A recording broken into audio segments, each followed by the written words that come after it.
mine. I said I rolled a 26. Yes, on and that Austin rolled a 13. Fuck, I think I got a 19. Extra Life is a huge charity push.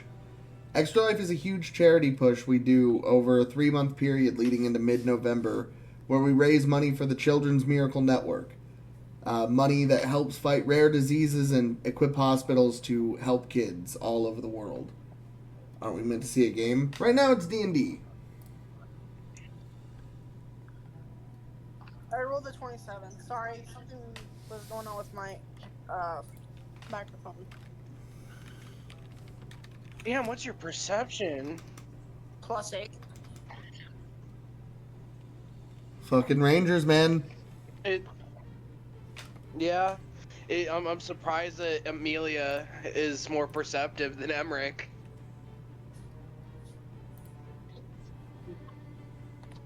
I have a +7 for some fucking reason. I missed. That makes sense. That does make sense for sure. So my perception Emrick and is dog strongjaw are shit. the same. Okay. I will say anyone that rolled under an 18, you do not notice. But Ameillia, Yes. and Emrick, the two of you, just Ameillia, for you, it is out of the very corner of your eye you see a shadow move. Emrick, you being in better view and the last dodge you had to take putting you in line to look up at the roof, see an assassin in similar garb to the one that stabbed Lux. This one with very pulled back, tight, like very hard gelled lines in the hair, red hair, wearing a comedy mask. Like the comedy tragedy masks. So the opposite of the guy you're currently fighting is presently very stealthily approaching Ameillia from the roof. Ah, shit. Okay. With that, they're added to the bottom of the turn order, and it is Grun's turn, which he is going to suffer moonbeam damage immediately. 'Cause that's a thing that's going on presently still. Yeah. Hold on, while I'm up, I'm going to grab a soda. I missed. Hold on, I will move over so you have a spot. Oh, the cookies are ready if you want some, Austin. Okay. Sorry about that.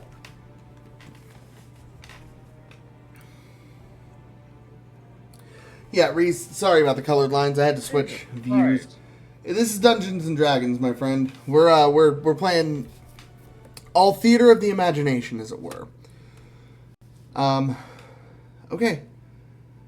So, he's going to take another 15 points of damage from that moonbeam as he starts his turn in the radius, screeching out in pain as he's yet again set on fire by an ethereal purple flare. He's going to rush forward 40 feet, the opposite side of the moonbeam, and he's going to cast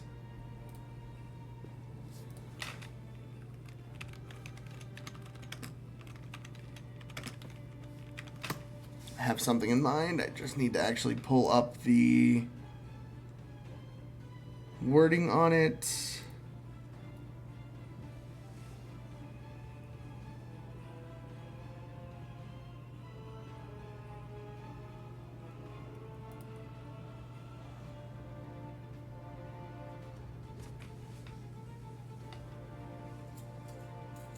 What is the range? 60 feet, so he isn't getting you. But he does look over, and he sees a really, really, really pesky fox that has been kind of causing issues. He sees a gnome, which is dealing a hefty amount of damage despite its small size. A general who's looking rather untouched, and that's not good.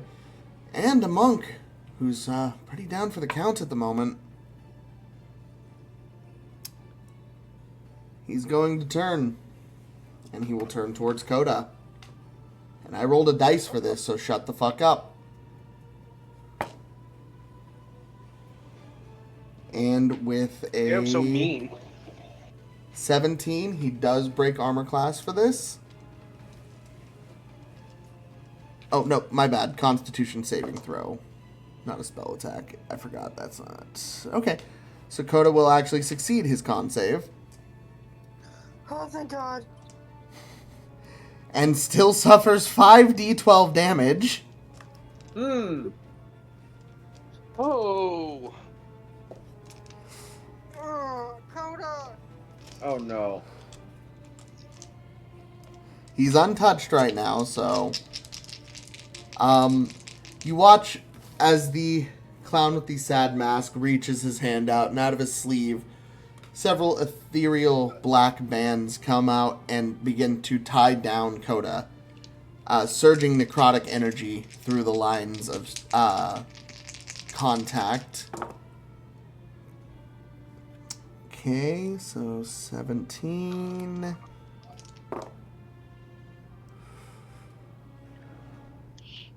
27, 29 halved. So he'll take 15 points of damage. As he howls out a little bit in pain and rides kind of tensing up.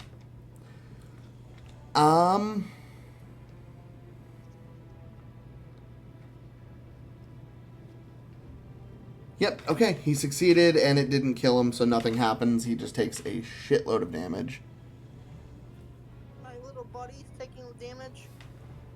Yeah, he took 19 points of damage. And Grund is gonna bonus action flick his wrist, and he is going to cast as darkness emits from his fingertips and surrounds Emrick. Just give me one moment. This is me. Sir, save. Yes, just give me one sec here. Reading spells, are we? Just making sure I have the wording right. I don't use some of these very often. I get you. DMing sucks.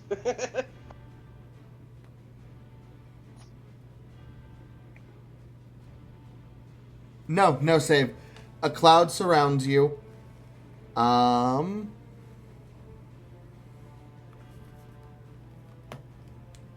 Yeah, a dark cloud surrounds you at this moment.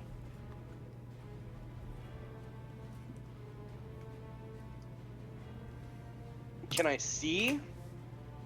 It's kind of lightly obscuring your vision. And so, yeah, he'll pick that. And his turn will come to an end with the cloud swirling around you. You don't take any damage. You just feel a bit ominous right now. Yeah, I feel like it's gonna fucking charge and then hit me. And so it would be Emrick. You're up next then. Okay, so I did see a clown sneak. I'm the only one who saw the clown sneaking up on Ameillia, right? That is correct. You saw the clown approaching from the roof, blade in hand, just like with Lux. How far away is the is that? How From far me. from you? About 200 meters. In feet. About 400 feet. Holy fuck. God damn. You are at the front. She did stay at the house, to be fair.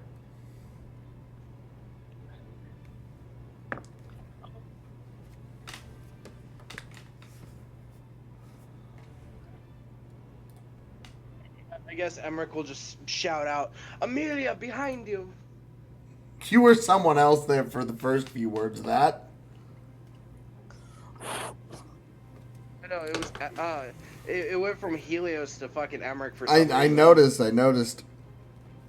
So Emrick, Yeah. as we'll say, because you have to put some effort into it, we're going to call this your bonus action to turn and scream as loud as you can for Amelia's attention. Ameillia, roll a perception check for me. Okay. Let's see if amongst all the chaos, she's able to hear you. Misty. Sorry. But if you lay on me It's not gonna. Is what I want to do, I have to be 60 feet away, not 100 or 200 or whatever. 400 feet from the house. Did you get a natural 20? Yeah. You wasted a natural 20 on a perception check? Oh, that's not a waste. No, I'm kidding. I'm kidding. So yes, Amelia, you hear this. Like I said, you were already a bit weary of your area because you thought you had seen something out of the corner of your eye, but with Emrick now shouting, "Watch out behind you," you turn, and that does prevent the surprise attack that was going to happen at the end of this turn. So well done. You still have an action and a movement, Emrick. So, we've been, laying some, oh, well, hold on. Let me look at some stuff real quick. Okay. Just so we're ahead of it, after Emrick is Strongjaw, and then the Bandit Lord, and then Holly, you're up after that. So how close is the, Bandit Lord to, Asher? To Asher, he's 10 feet away. He's actually closer to both you and Strongjaw. Wait, Izzy, what did you roll before? Because I rolled the 27. Wouldn't I be before, Izzy? Hmm? 19. What? We rolled Never mind. we rolled initiative last week, remember? Oh, that's right. I'm sorry. I was thinking it would be like. Perception check, not an initiative roll. Sorry. Welcome back, Flame. Your IRL perception is kind of fucking bad, huh?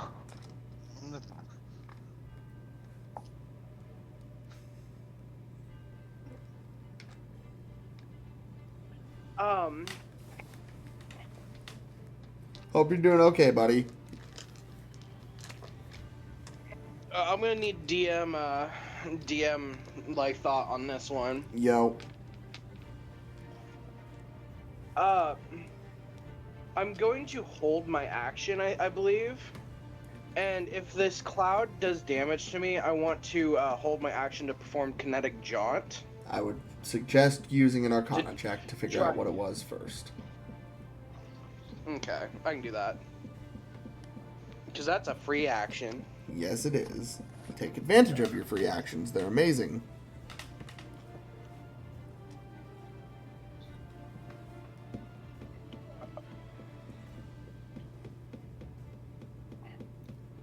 So what'd you get for Arcana? Alright. That fucking sucks. I natted for 25. This motherfucker hexed you. Like the spell hex? Yep, he hexed you. You instantly, once you take a time to focus on the darkness swirling around you, you kind of just, I knows that one.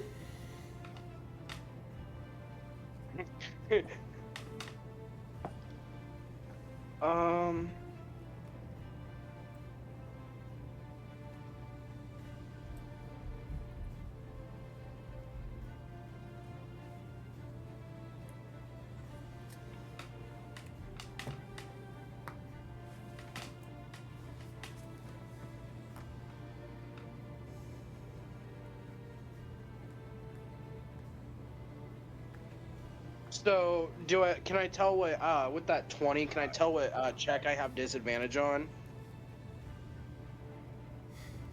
Like, what ability? No.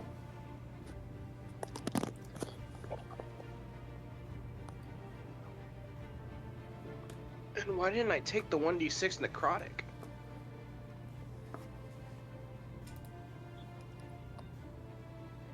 You deal an extra 1d6 necrotic damage to the target whenever you hit it with an attack. He never hit you. Oh. Oh, yeah, he never hit He me. bonus actioned you. Yeah. I realized I paused the stream. That's great. And so if he's 10 feet away from Asher, he's probably like 5 feet away from us. Yes. Meaning, at the moment, he is in disadvantage range for your guns.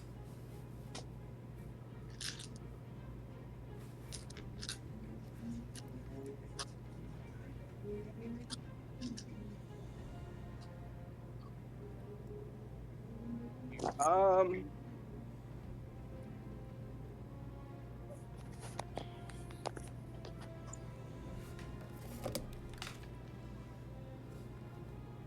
I'm Well, gonna. While you think about what you're doing, give me 1 sec. I need to check something. Okay. So, think about what you want to do here. 1 sec, guys. I know what I want to do.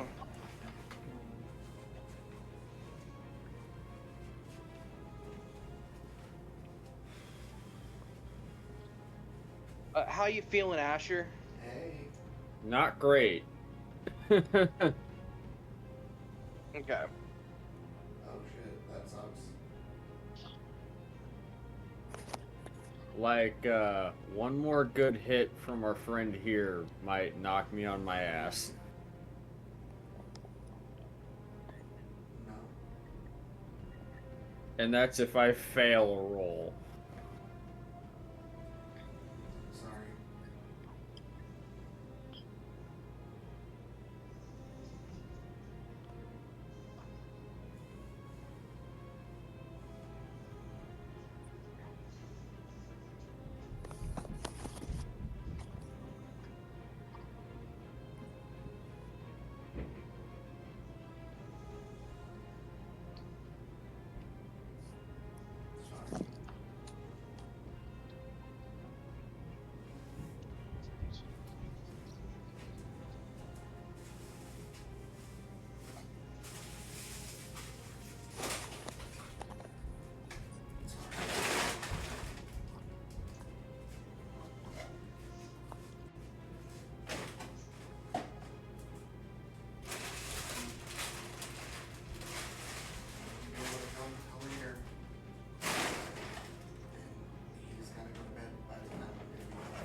Are you there, Mac, or is he still gone? He's still I gone, think Jim. he walked away.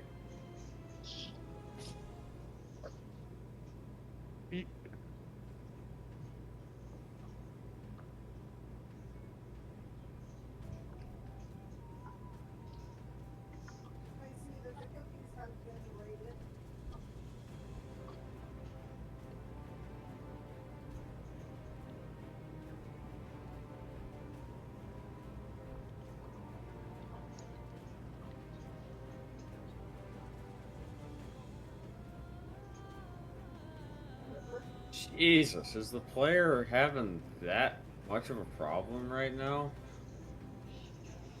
Are you talking to me? No.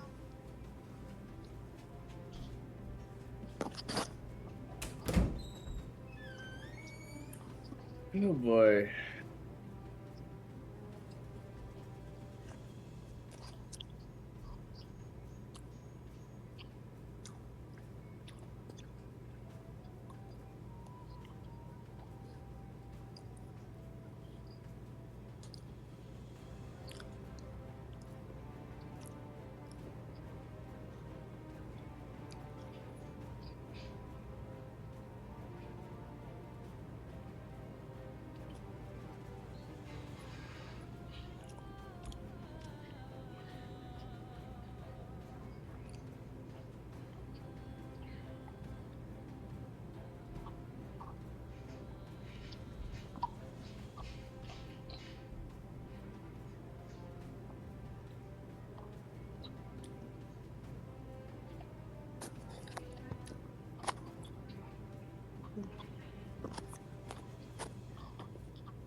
Magic. I'm using Tapo's Wi-Fi.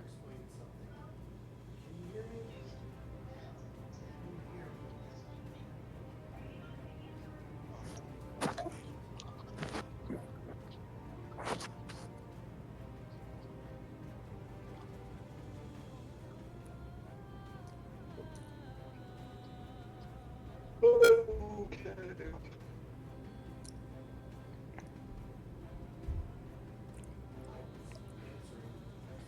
Fuck is going on?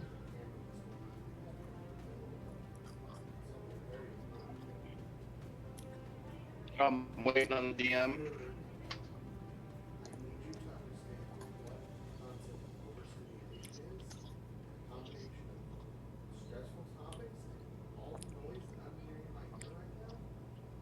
That triggered me into a massive panic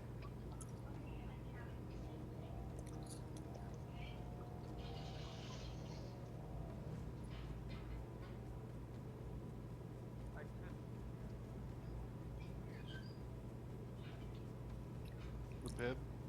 Okay. Jesus Christ.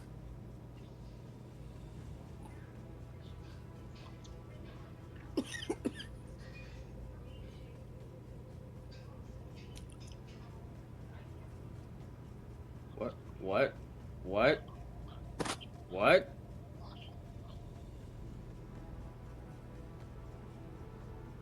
What?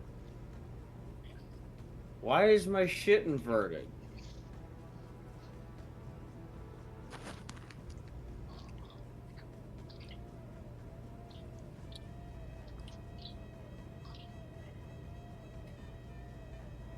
Alright.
Holy fucking Jesus goddamn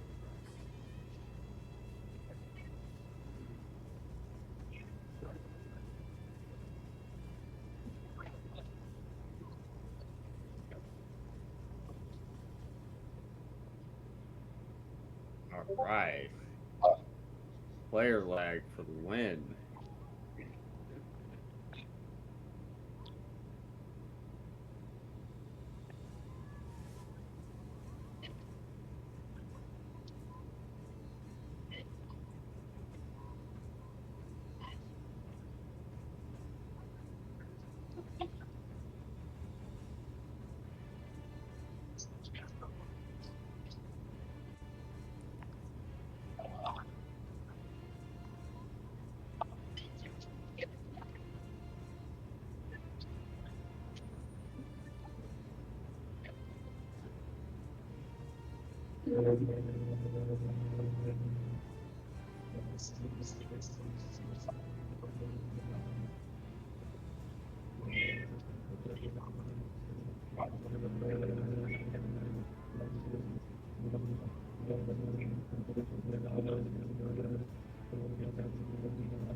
Yeah. Ram.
Okay.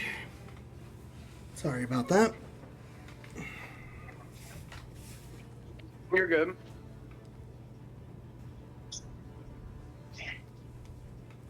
Are you there? Are you back? Yes, I'm back. Um, I rolled for it. Emrick's going to turn, and because I'm guessing if we're 5 feet from the Bandit Lord and you're 10, I'm guessing like we're like basically 5 feet apart from each other. Essentially, yes. That's close enough where I could reach out a hand and touch him, right? Or touch Asher, right? At 10 feet, you would have to move. It'd be 5. No, Asher is on the other side of the Bandit Lord from you guys. I thought you meant you and Strongjaw were 5 feet apart. Oh no, I need to go touch Asher. Would that provoke an opportunity attack if I move to touch Asher? Technically speaking, to get in range of doing that, you would have to move through his space. So, yes. Unless somehow you're a halfling without me knowing.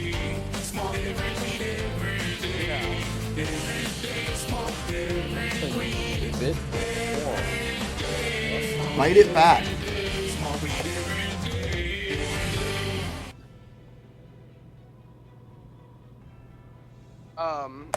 Uh, fuck. So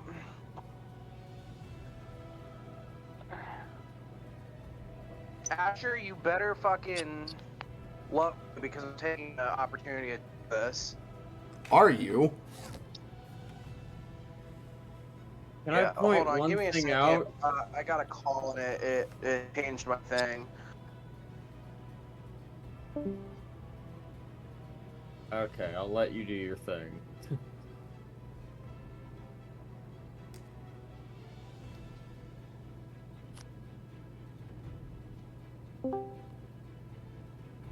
There we go. Okay, so yeah, I'm gonna take this opportunity attack to get over to Asher. Okay.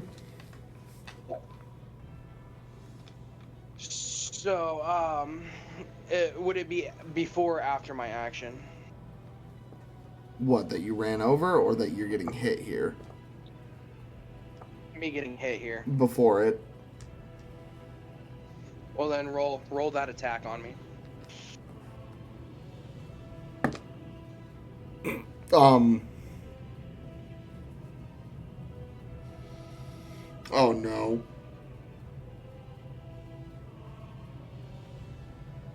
I can take quite a hit right now, but I hope hopefully so. not a fucking huge one. I fucking hope so, man. He rears back with the hammer as you, he was already prone to strike Asher again, but now as you dive through his movement space towards Asher, he looks over and uses the swing to launch forward at you. And on a natural 20, I'm guessing a 29 hits. Yes. Oh boy.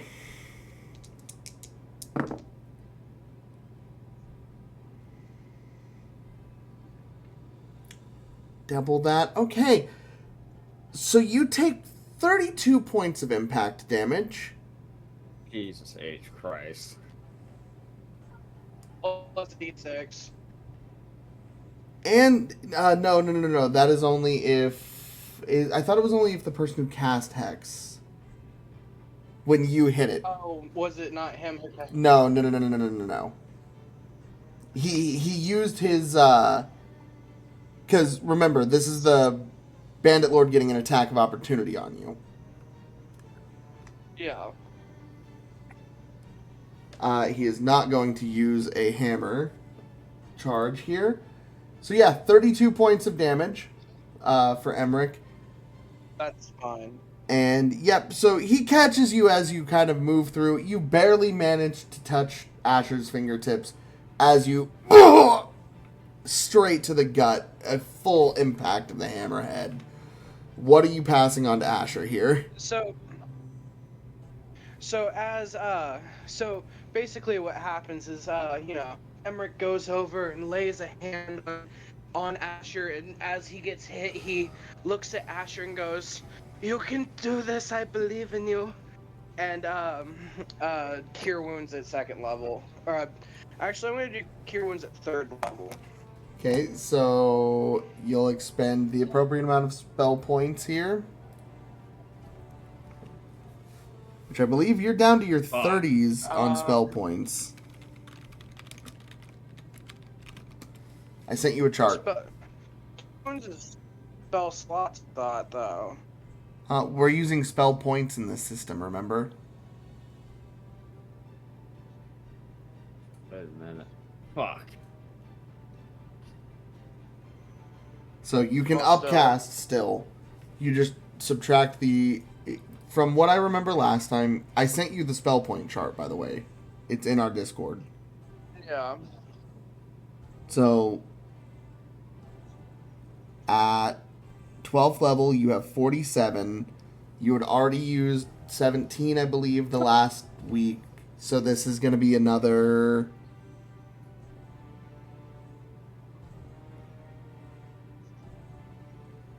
Okay. So yeah, you're going to use another 6 here for Cure Wounds. Roll 1d8 and plus your spellcasting ability modifier.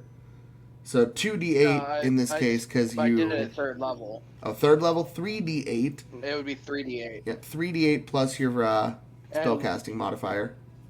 Yeah, I know. I rolled. Go ahead. He gets 26 points of health back. What's going on in the D&D game in general? Well, they are currently fighting a bandit lord, trying to save the a noble wedding, stopping it from coming under invasion. Okay. Sure, you got 26 points of health back. And you suffered 32 in the process of giving it. Yeah. That'll help a lot. As long as I don't get hit again. Well, I mean, nothing bad could surely happen now. On that, Strongjaw, it is now your turn. Fucking kill everybody. You are still raging.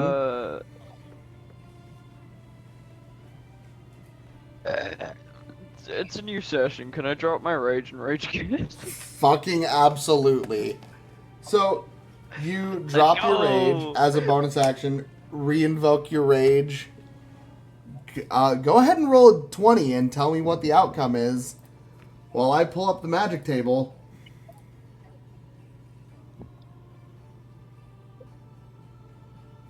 This is the part where she rolls the nuke. I got 12.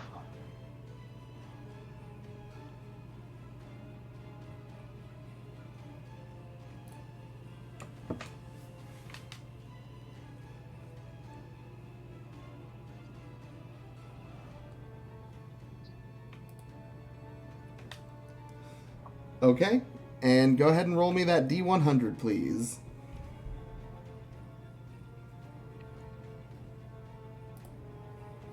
81.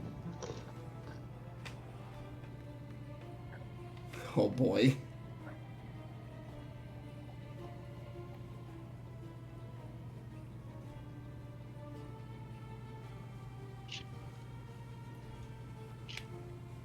You've got to be shitting me. Tell about what the fuck is about to go down. Why? Why do these always work for you? Please choose one creature you can see to be, He's For 1 minute, one creature of your choice within 30 feet of you gains a negative penalty to their attack rolls, damage rolls, and their AC. bandit wide. Fucking knew you were gonna say that. God damn it. So, a magic surges off of you as you roar out a mighty cry.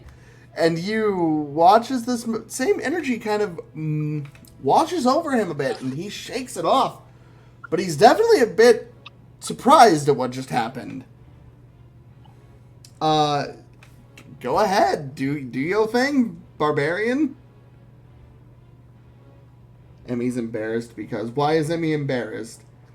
Flame, this is a very long-running session.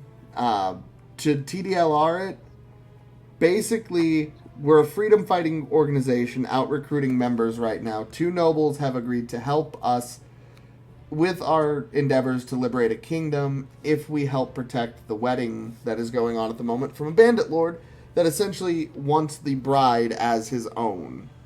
And is rampaging through the city trying to get to her. As well as one of my character's pasts came back to haunt him as he was attacked by his old thieves union, who has now kidnapped him in the middle of this fight. Who keeps leaving and joining?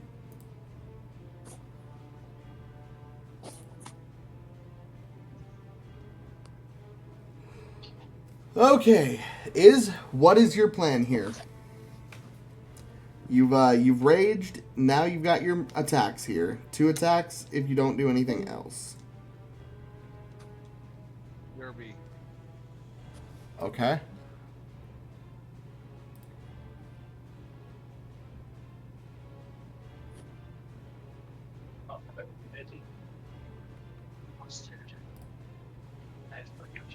On Discord. I'm not muted though. Just let me know what you want to do is.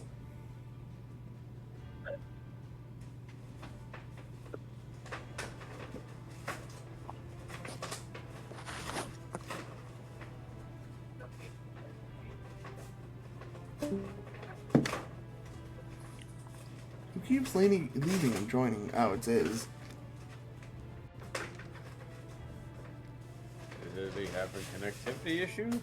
I'm not sure what's going on. You good, girl? Here we fucking go. Jesus. That was annoying. Jumped in. Different. I fucking jump in like 3 more times and I just have no audio. That's so weird. But yes, so you throw him off his game, and now you've got attacks. How you do this? You know, do I still have attacks? Yeah, that was just a bonus action. You have 1 attack left after raging because you dropped. You bonus actioned. Oh no, you have 2 attacks because you're a barbarian. I'll be right back. Okay. I mean, yes, gunpowder, but fucking shotgun. Okay.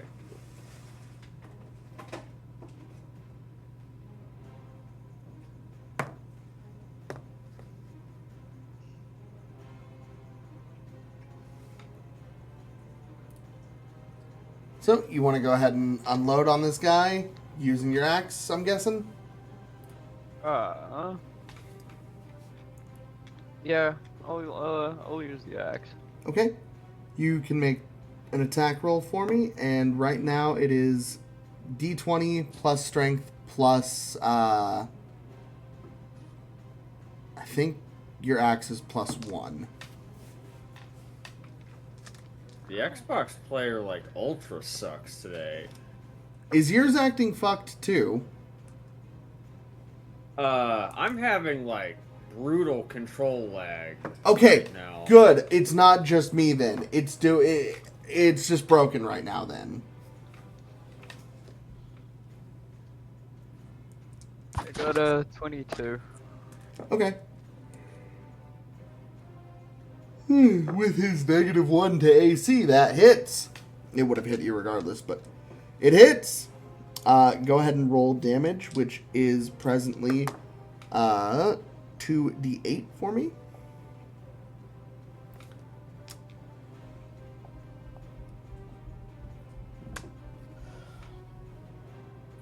And you're going to add 7 to this, I believe.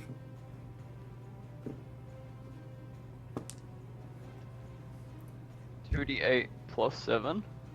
Yes.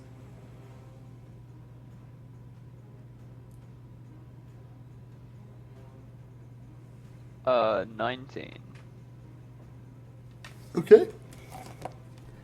And you've still got your other attack here, so you can roll that for me.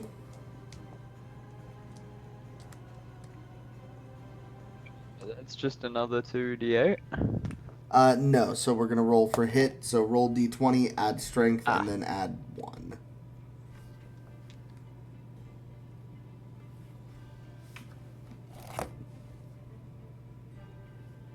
Uh, 19. Okay. That barely hits. But it does hit nonetheless, so please go ahead and roll damage. 2d8s, and then add 7.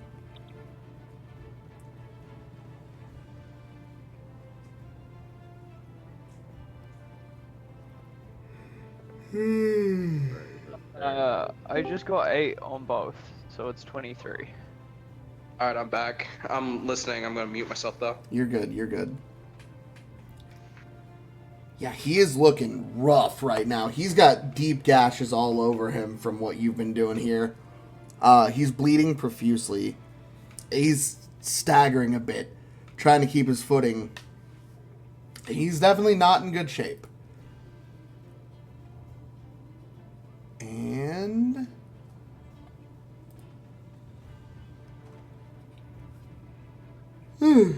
he is going to step back up to you.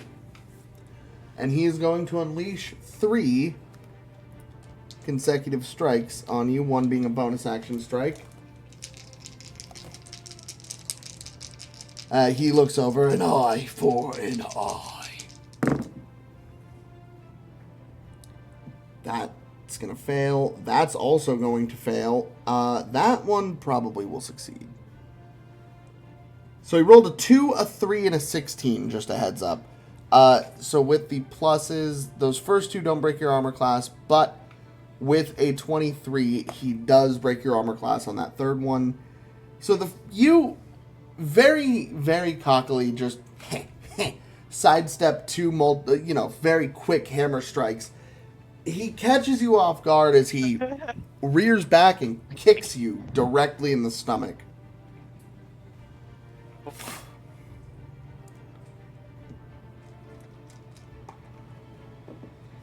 Damn.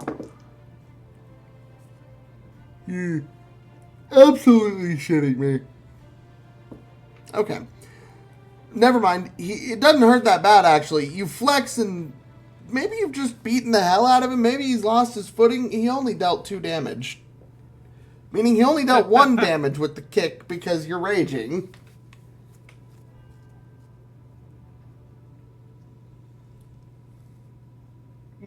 A whole 2 damage.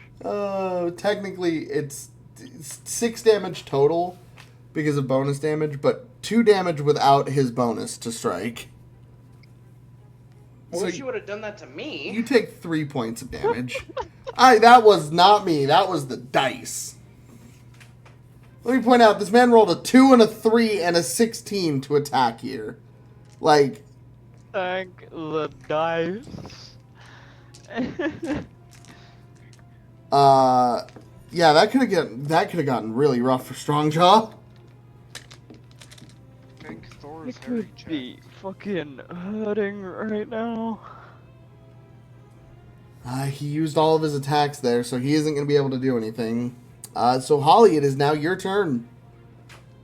Woo! Okay. I want to turn into werewolf. Okay.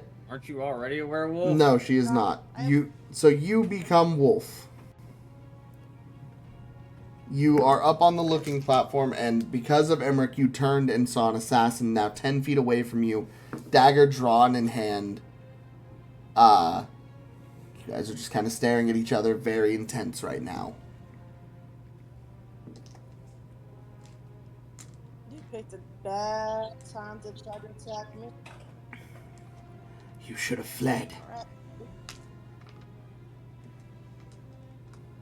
Alright. Let's do this.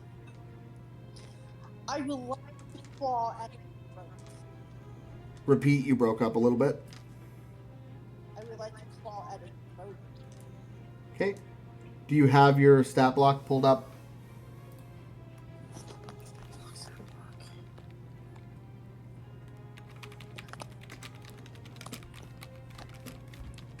Shit.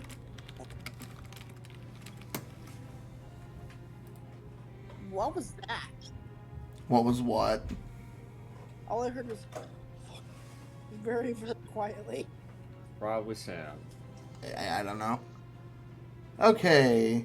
So, as a werewolf, you've got... Werewolf can make 2 attacks in 1 turn. One is with a bite, one is with a claw or a spear, a tackle, essentially, with both hands. That's in humanoid form only, though. So you are shifting to hybrid form. Okay, so right now you can use your bite and your claw attacks. You can attack twice a turn, and I have your stats pulled up. So you go in for a bite, you said? I'm going in for a claw right at the throat. Claw to the throat, melee weapon attack, +4 to hit. Please go ahead and roll a d20 for me and let me know what you get.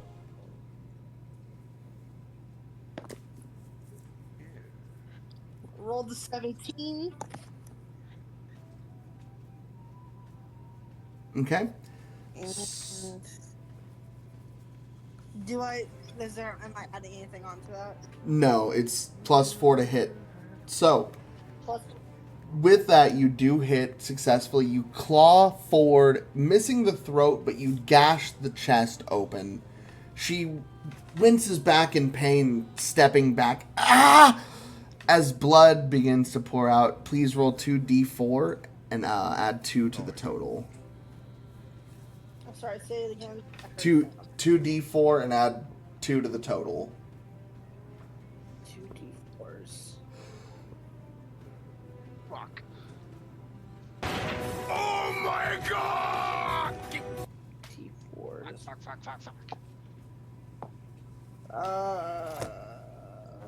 Where are my D4s? Fuck. Yo, Michael, hope you're doing well, bro. The dice with 4 sides.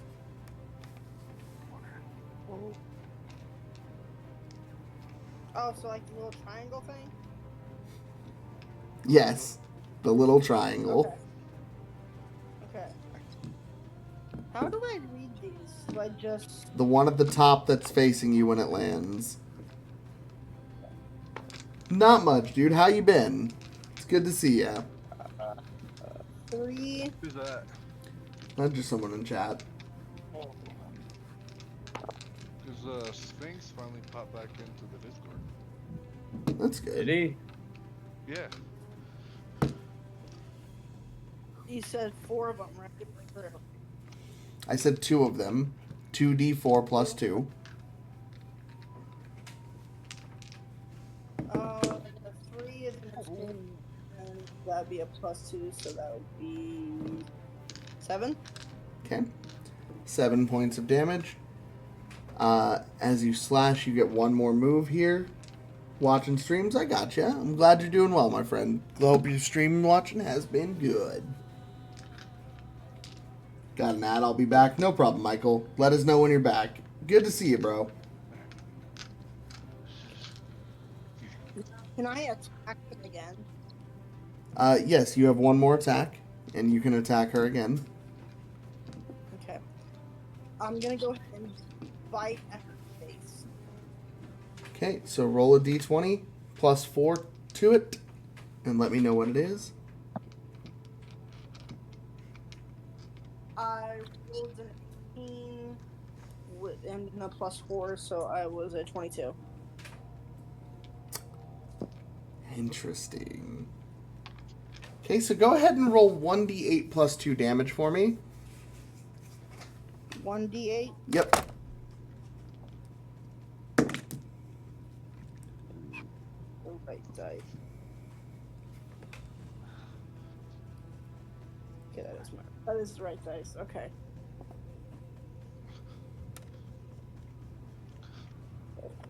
Those are different. 1 second. I'll make sure they're the right one.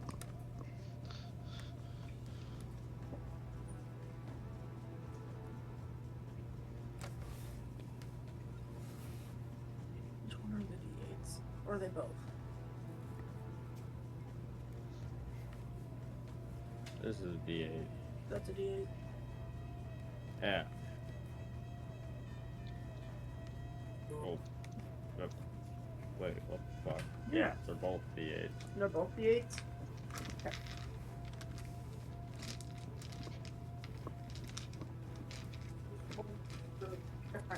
The other one. Oh wait. 10. Okay. Okay. Said 1d8. Dad. Yes, 1d8. Okay. 7. Okay, so you rolled a 7 plus 2 is 9. How do I describe what happens here? You latch on, you bite deep, and the blood runs not just over your tongue, but down the sides of your mouth. You feel something almost primal begin to take over, something you have not felt before. You also, at the same time, feel a desire, a pack. You snap out of it momentarily, but as you do, her body goes limp in your arms, and she falls to the ground unconscious.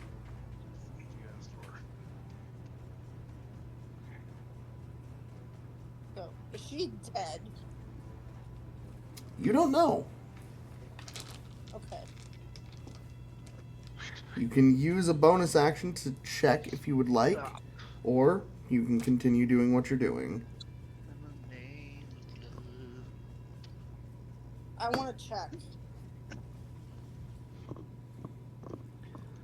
Okay? You get no bonuses to this, so just flat roll d20. I rolled a 15. You said 15? Yeah, 15. It's hard to tell at first, but as you take the time, you can tell she's just very faintly breathing still.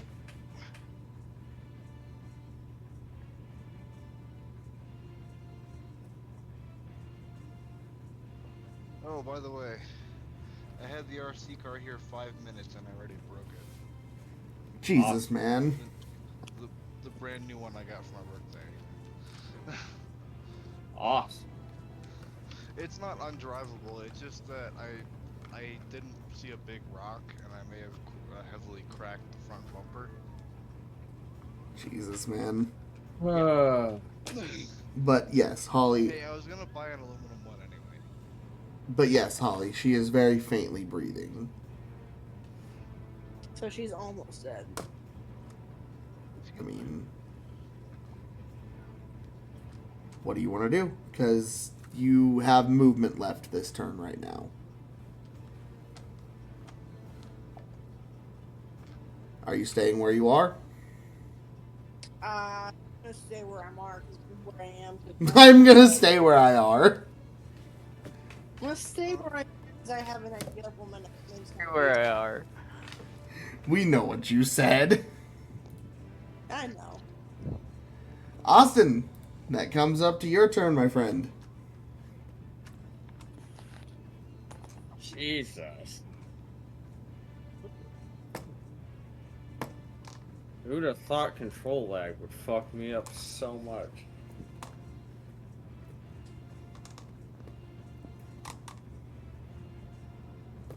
Okay.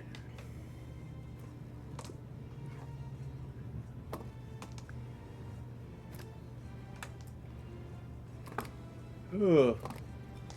So, you've got a sad, angry clown to your right, a bandit lord directly to the front of you looking haggard, and you picking yourself up off the ground after a flurry of strikes that knocked you on your ass.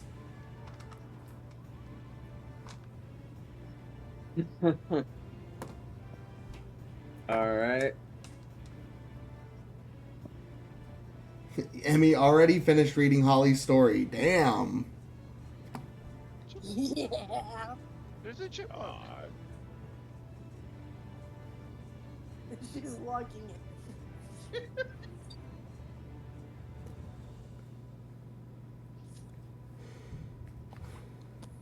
Can I launch the blade of my staff into the bandit lord and attempt to fucking... How do I say this?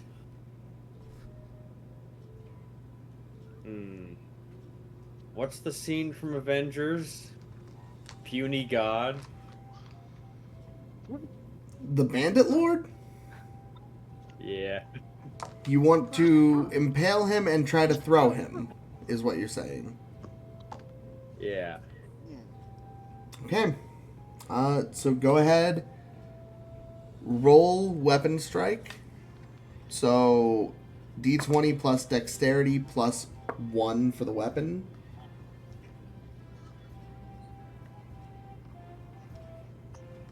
Plus my dex, which is 18. Okay. Deal 1d8. Yep. Okay, so roll 1d8, please.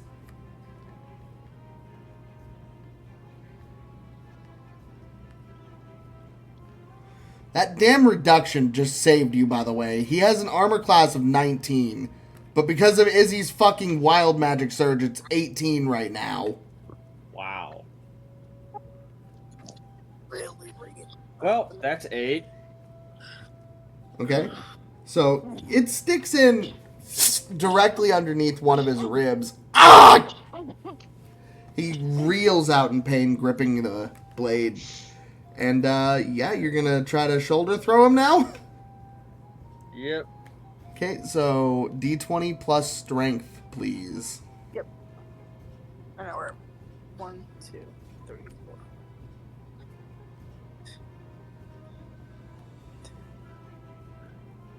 4. Uh, Altitude makes a difference.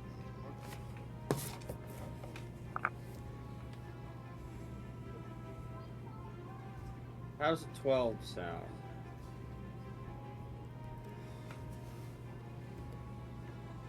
Like him. So, he I'm does... going to kill you. He does overcome the roll. As you go to throw him, the blade dislodges and rips a chunk of his flesh forward as he backs away instinctively and pulls himself from the blade. You deal another 6 points of damage to him, though, so 8 and 6.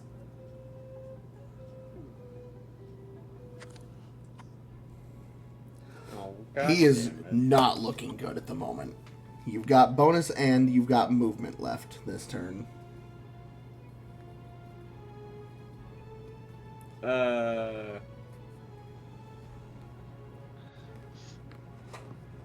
In order to do a flurry of blows, I have to do an unarmed strike, right? That is correct. Technically, you can make an unarmed strike as a bonus action, though. Yeah, can I go in for an unarmed strike? Go ahead. I believe this would be your last key point for the day, wouldn't it? Would it? Because you've used Flurry of Blows once already in this fight, haven't you? Yeah, but don't I have, like... Because you used it a second time. Or so? Yes, you have 4. I believe you used Flurry of Blows in the arena battle in the morning of this day as well, didn't you? Against the Oh elementals? yeah, on the fucking cockroach guy. Yes. And So... then once in the last session, which was at the start. And then once now. So you'll have one more key point after this. Okay. So go ahead and roll unarmed strike. You roll d20 plus strength plus 1.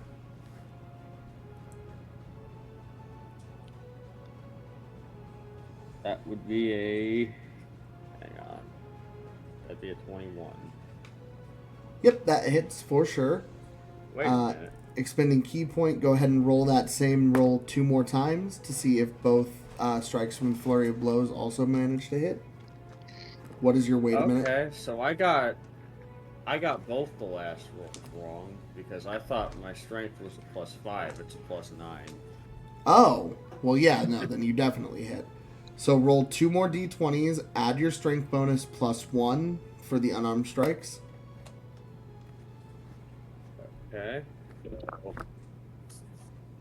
That is a... I can't read that. It's dark in here. That's an 11. And that's 12. Just the flat dice rolls, or is that with adding everything? That's with adding everything. That, unfortunately, neither of those hits. In fact, they kind of just slap off of him a little bit. But go ahead and roll for that first one 1d6 plus 2 damage. That shit pisses me off. I hate wasting shit.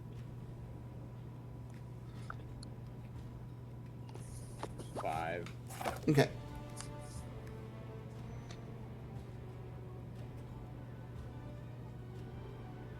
He is not looking good at the moment. It is Coda's turn. Alright. And he is still doing Moonbeam, correct? He is. Grund is now 30 feet opposite Moonbeam. The Bandit Lord is sitting 15 feet away from it. Let's hit the Bandit Lord, shall we? Okay. So you move it over onto the Bandit Lord. Yep. Okay. So the Moonbeam in an intense silvery light. As this is the last turn, you will actually have it. So let's see if what happens here. So he moves the Moonbeam over onto the Bandit Lord. And do you have him do anything else?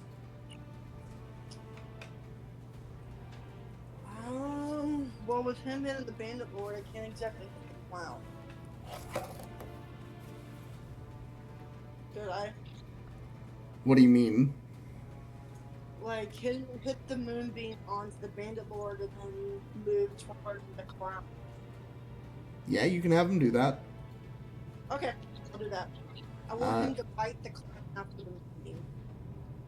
Okay, so it's a bonus action to move the Moonbeam, and he would have to use his action to move within striking range of Mob.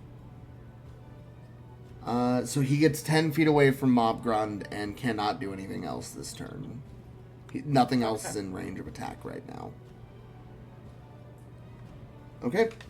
And at that, Saber is currently incapacitated. Mob is no longer moonbeamed, so Mob Grund will grip his hammer and raise it up to the sky, and he will say a word that you're not quite sure what he said at first. It seemed to be in a different language.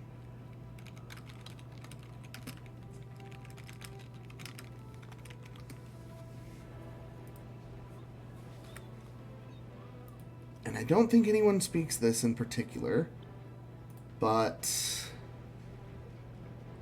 What's the...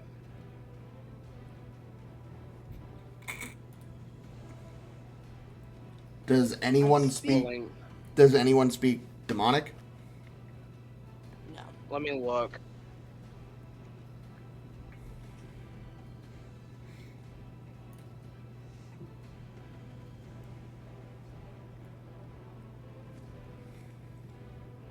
No, I speak Celestial. I forgot about that. Okay.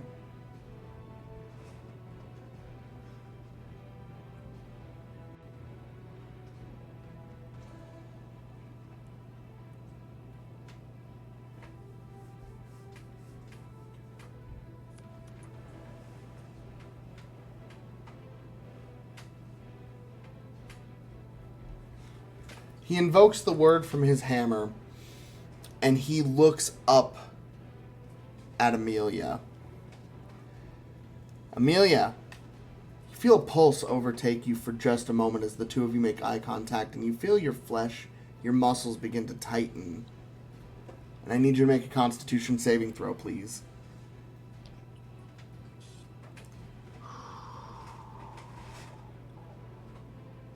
Give me a good roll.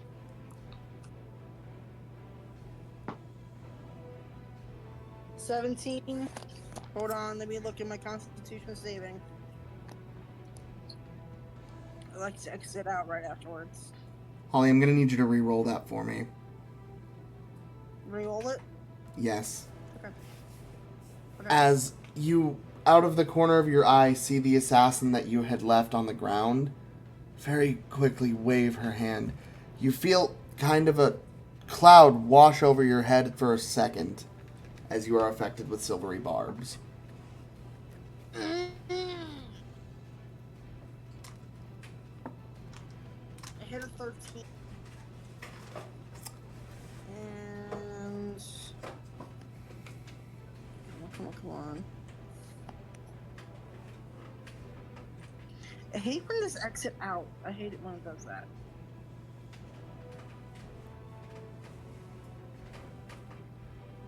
Wish it would just stay there.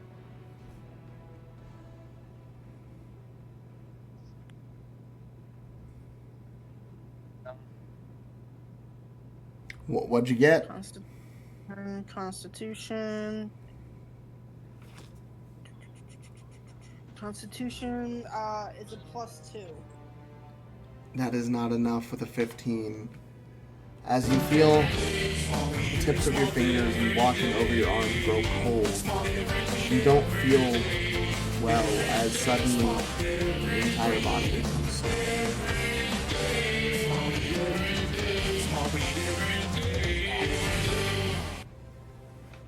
Holly, you are incapacitated as a stone statue at the moment.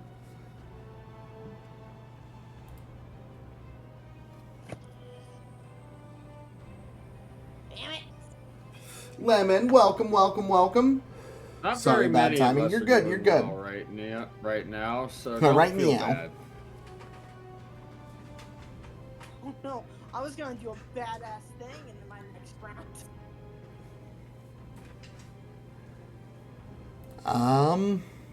Okay, and with that, Emrick, it is now your turn. As the lot of you watch Ameillia turn to stone from up on the overlook balcony. Lem is dying of a heat stroke. Now I gotta go cook dinner. Feel better. I'm so sorry, Lem. No. No bad timing. You're all good, girl.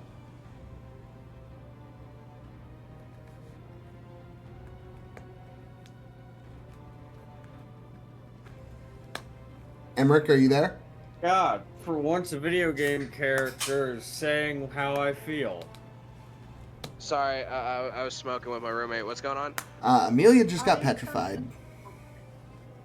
Ameillia just got petrified, like full on petrified? Like she is a statue. Hold on 1 second. Fuck.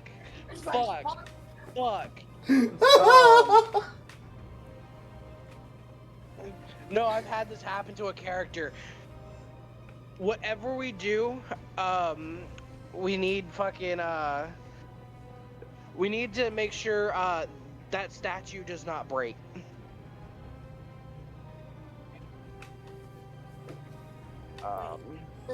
Wait, hold on. You are now introducing a mechanic she was not aware existed. You're a stone statue at the moment. If Well- you break, you're dead. Oh, but she's not She didn't die. She's not dead. She's a statue. Also smoking with a roommate. I know. Hey, But nice, if she nice, were nice. to just Well, say no, crumble. Is it goal? You'll get there, dude.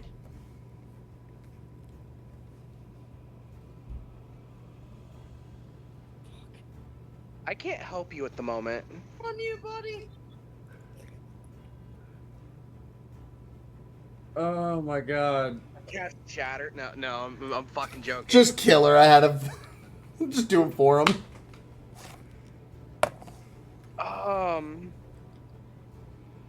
Will that kill Ameillia? No, So- not as of right now.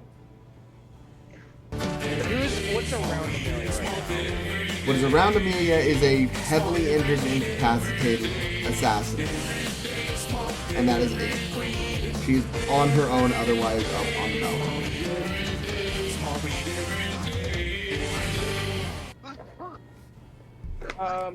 Let me read a couple spells real quick.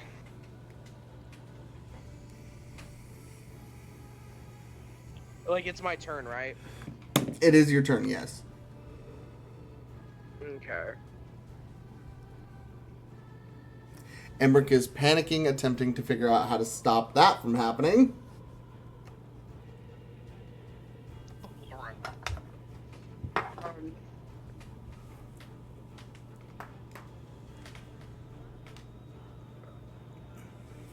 Fuck, man. I gotta go in protection mode.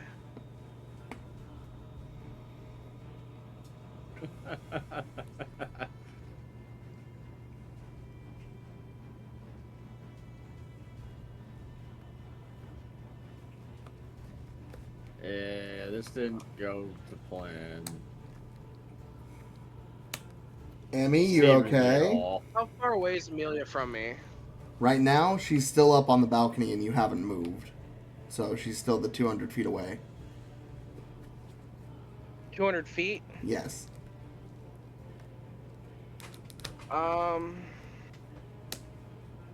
What's my movement speed?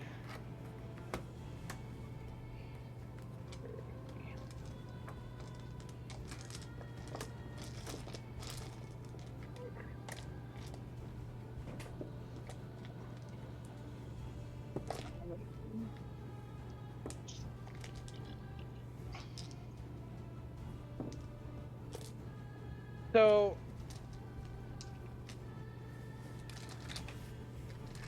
can I get a layout of the battlefield here? So between us and Ameillia, what's there? Nothing. 3 fire pits, nothing Nothing, it's behind just a- you.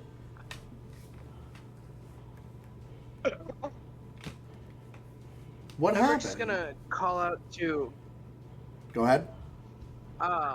Emmer's gonna call out to move the wounded behind a line, and he's gonna point like basically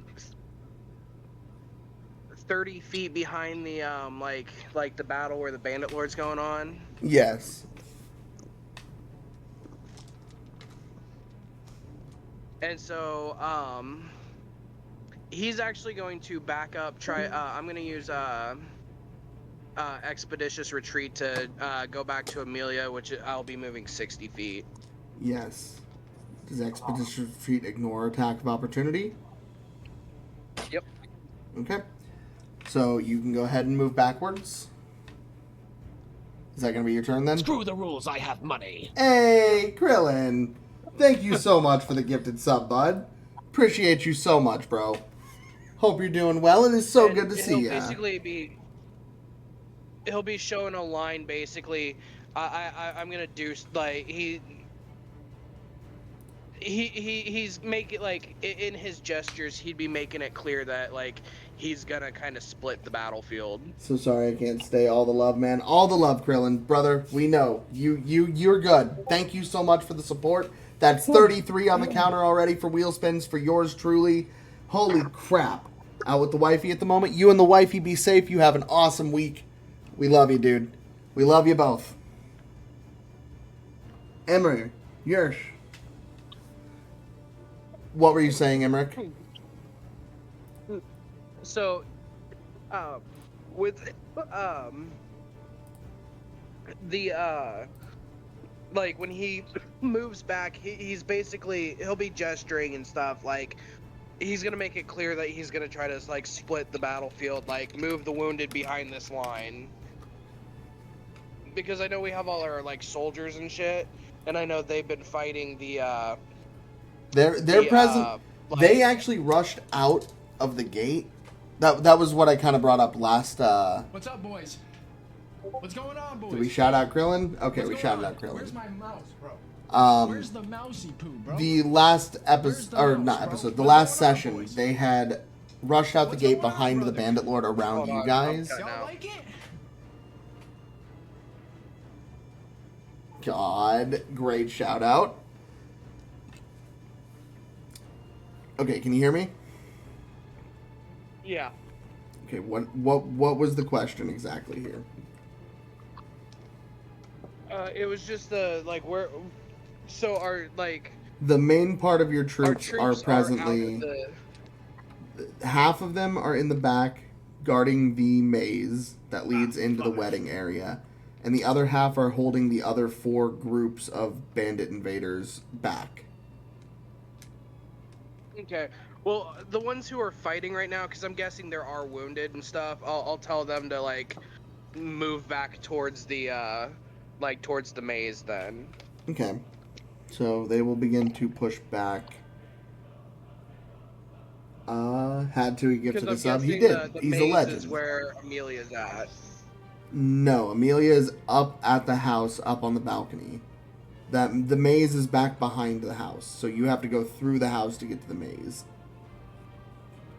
Oh. Well, then I would say go towards like move them towards the house. Yeah, that's fine. Okay, so the wounded begin retreating. Those who feel they can't fight anymore.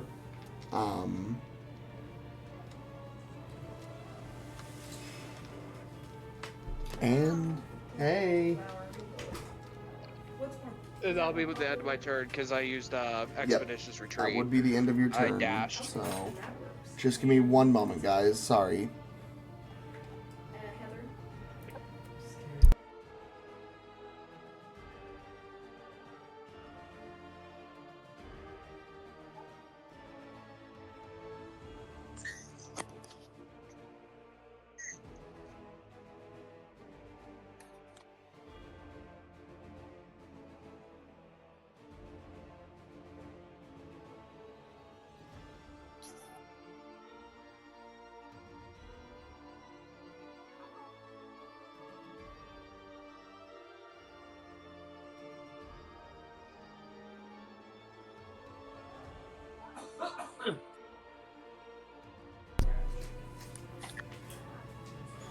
Okay, sorry about that. My mom popped in. Fuck am I doing? So, Strongjaw, it is your turn, and we have a very haggard bandit lord in front of you.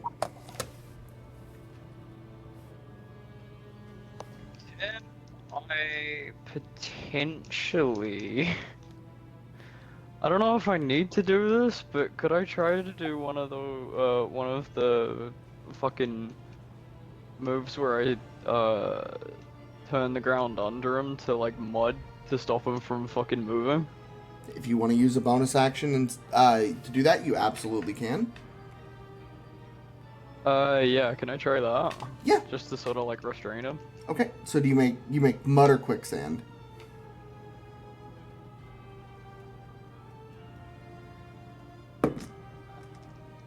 Mud. Okay.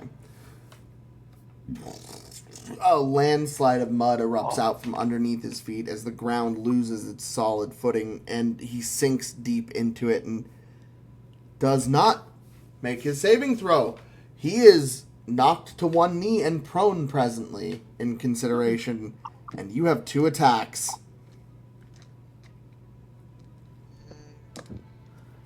Don't I have a ability where I can combine both of them?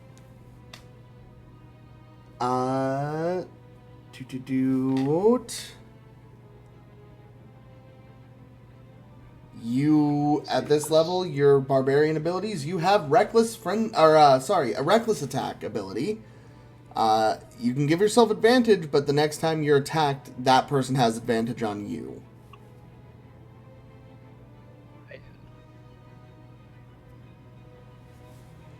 So you want to go ahead and recklessly attack?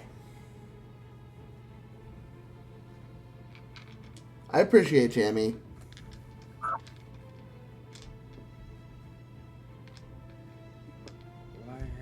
If you want to put them both into one bigger attack, essentially, we can allow this. You're just still going to have to roll to see if both hit individually. Okay?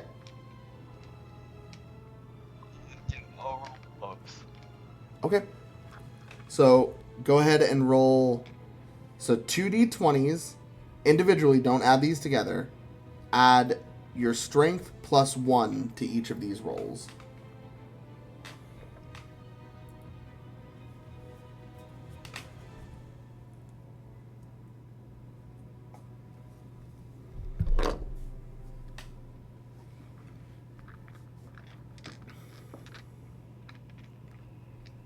God.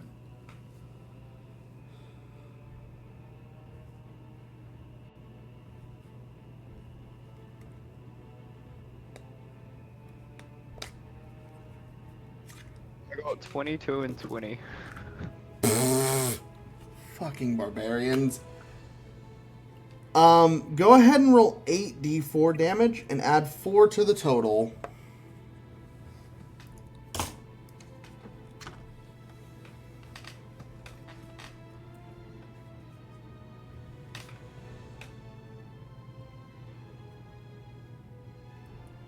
Everyone on the edge of their seats right now. That is a total of 40. Fuck. With that,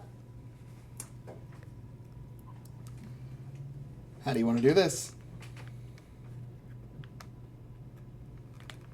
Now that he's sunken down in the mud and he's on like one knee, That is correct. just want to jump like as high as I can and just like bring my axe down on his fucking head. Do you yell anything cool while you do it? My name is Indigo Montoya. You killed my father for me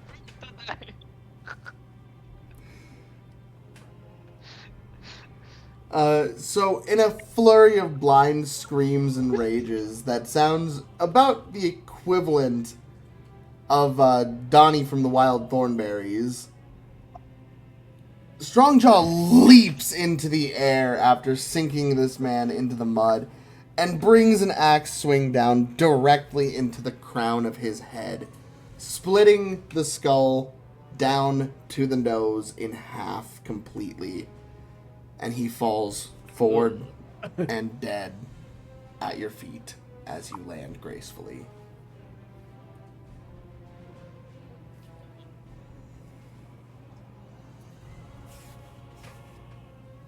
And at that, Took long enough.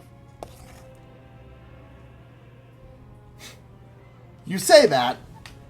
At that, the barbarian bandit lord is dead. Holly is a statue. Austin, it is now your turn.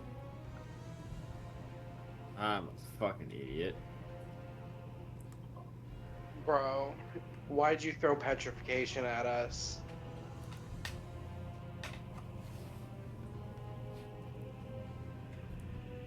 I only have one like option here, I think.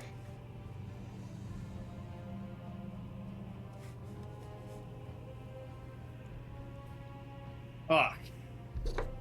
So what do you do, Austin?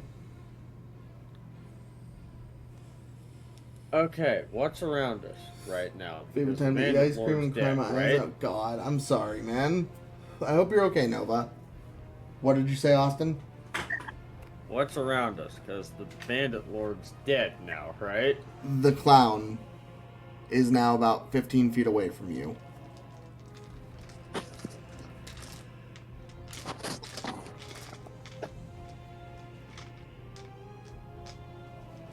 Can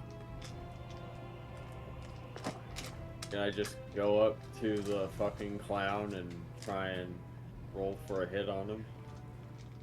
Yeah, go ahead. What do you do for the hit?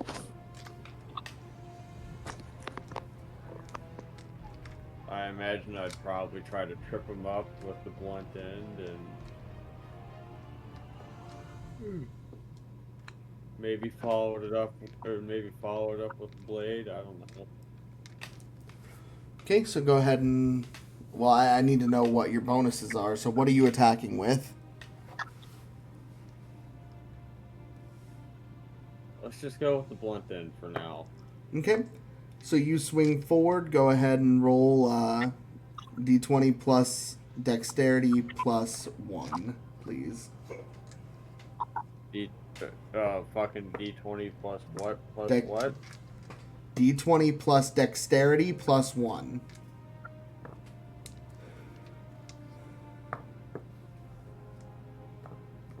$25. Okay, so that does manage to hit. And you crack him over the head. Go ahead and roll 1d8 and add 4 to it.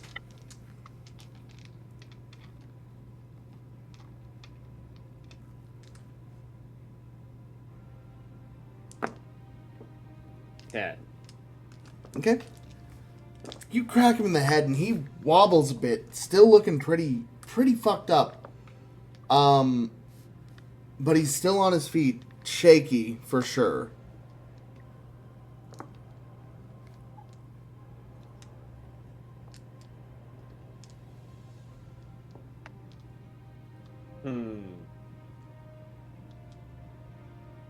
Dumb idea. What dumb idea, that sounds comedic to me. How scrawny is this clown guy? He's exactly? pretty bulky. He's like muscular but a bit fat. Muscular but fat? Yeah. So you're on YouTube watching how to make popcorn, but did you know there's a YouTube music app where you can listen to podcasts? Part of me wants to pick him up and try and use him as a fucking makeshift weapon.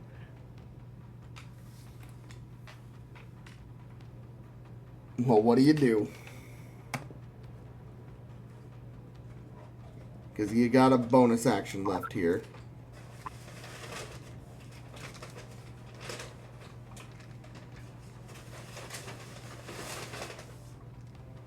How far away is the nearest The nearest what?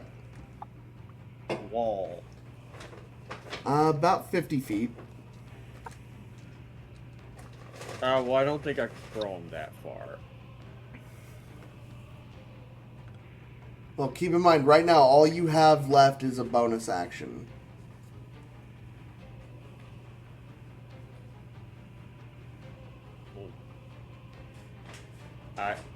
I guess I'll just try and hit him with the sharp end this time. Okay, so just bonus action attack. Go ahead and roll. Same roll, d20 plus dexterity plus 1.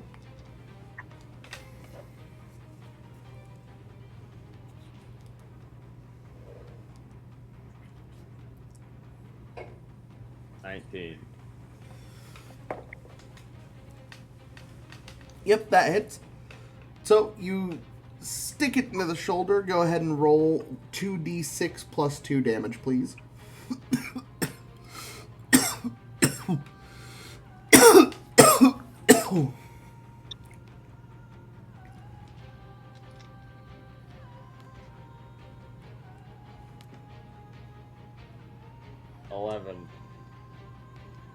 You said 11? Mm-hmm. How do you want to do this?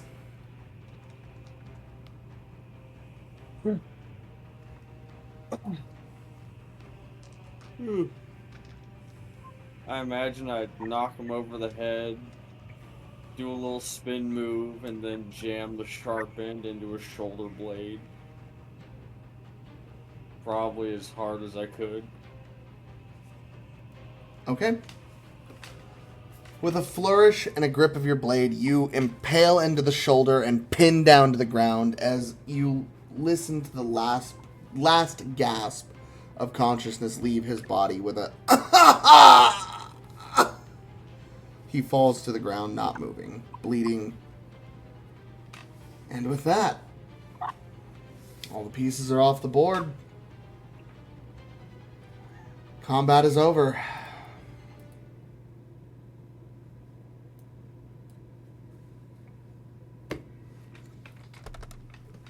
The battlefield.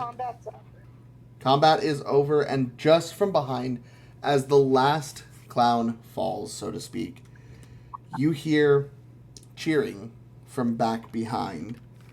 You hear applause and bells.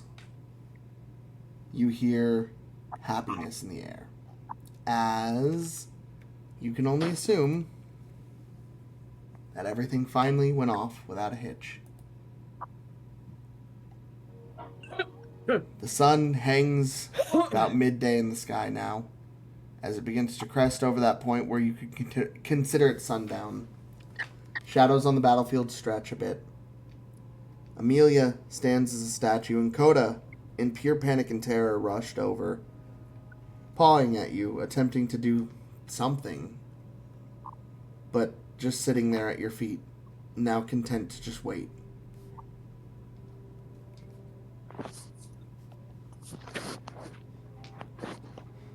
No, we should probably do something about that.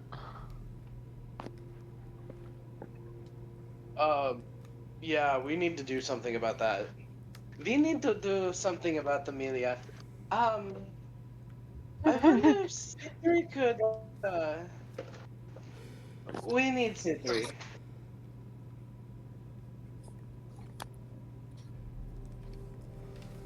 Well, we've all got the mirrors, right? I gotta know, how's Lux doing? Gone. He is gone. As the battlefield has calmed and the soldiers have won out in the open, you do look out to see that there is no sign of your friend. There's no sign of the woman that was casting spells from the top of the gate, nor the assassin that stabbed him.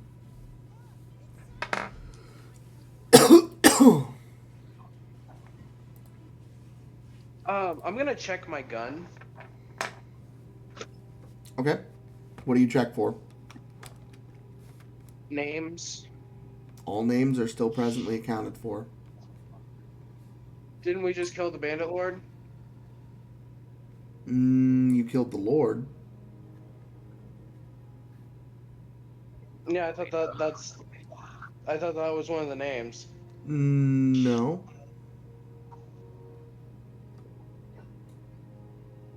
Oh, I swear he was one of the names, because that's why I was... A bandit king is... Yes. Oh, That was just okay. one of his underlings.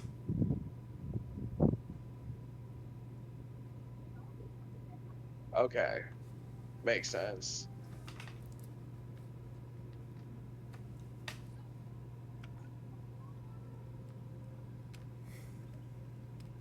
And none of the... Oh, the clown that I needed to kill took off. Okay. Okay. You see, even though you just saw him get stabbed, Mob Grun's name does not disappear from the gun. It is still burning bright in his presence, though.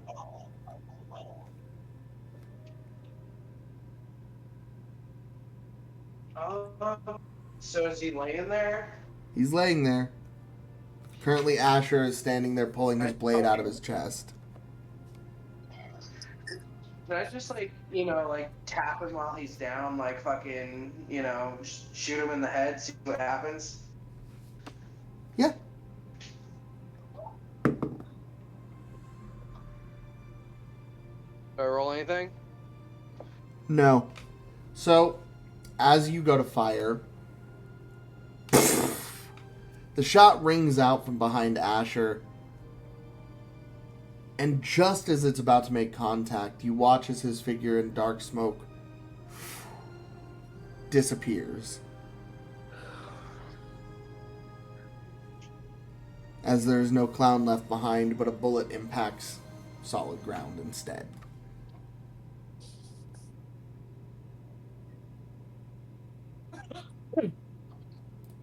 So it was like a clone or something. No, you have a feeling he noticed you aiming and had just enough time to cast something to get away.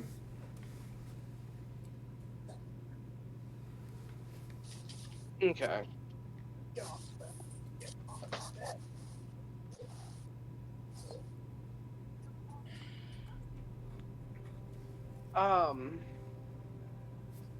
We need Sidri.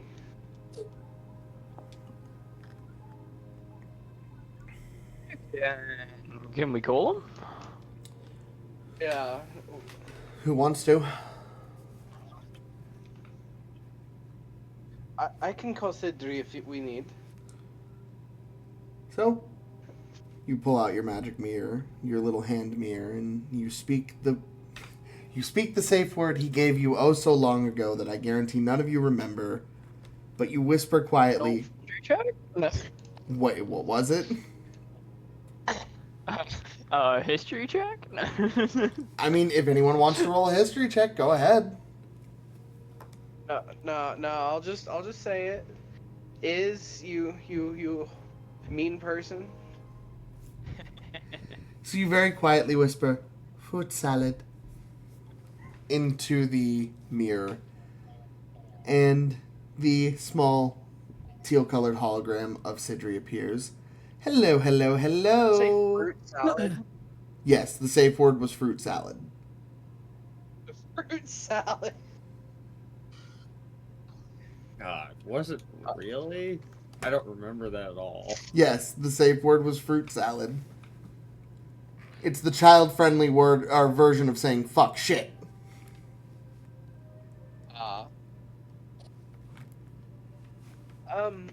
Sidri, we have major issues that need to be attended to.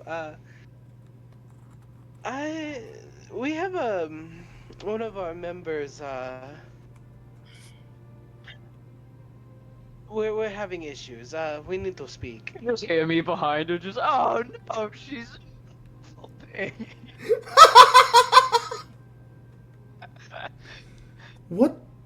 What is going on? Oh god, she's a babe. Amelia is petrified. There was an attack, and I don't know, let alone maybe a wish spell, but I don't think I have the capability of bringing back from petrification. Lux should be able to help you. Why isn't he doing something? That's the second issue. Oh. He's in bad shape and currently missing in action. Like he just ran off. No, he did not run off. He was taken. By who? Some clowns. Would I know who these people were? Clowns is enough. The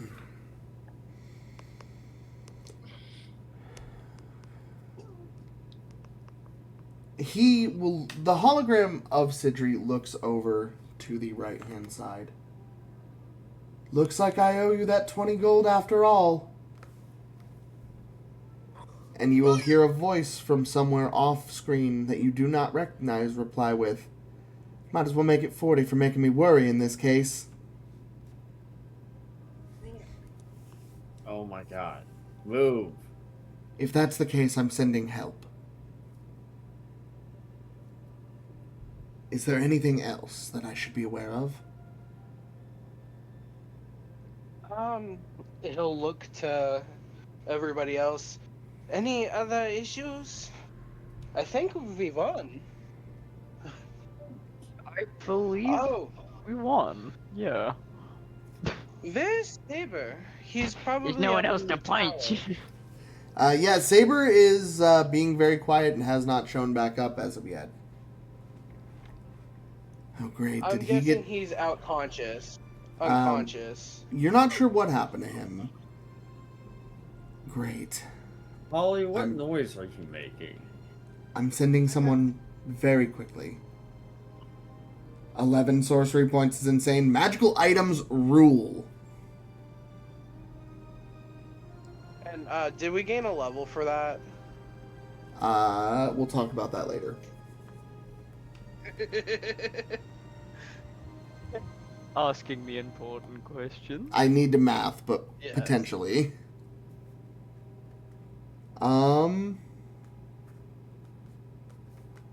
So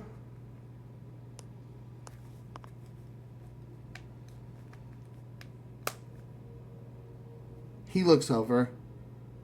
Alpha, you, Rena, go immediately. She kind of looks over. I was gonna go if you told me not to anyway. Help's on the way. He attempts to smile and give that normal face that he would put on, but there's clear worry in his eyes at the moment. Yes, I feel you, Sidri. It's not the worst case scenario, though. I suppose not all of And you are what dead. exactly is the worst case scenario? You could have all died. We could all be dead. The wedding would have been crashed. All the people murdered.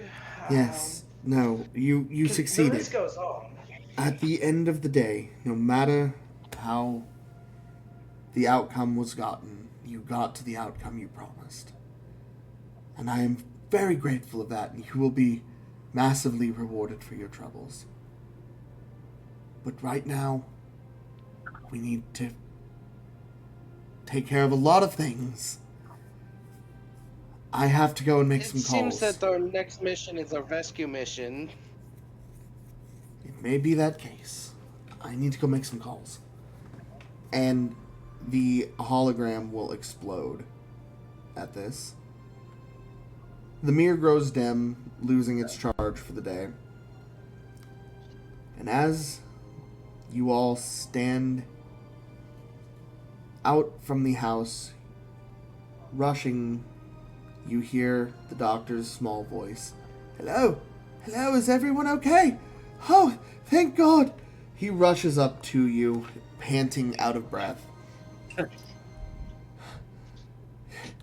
I take it. He looks down at the bandit lord on the ground, shaky. I take it you won then?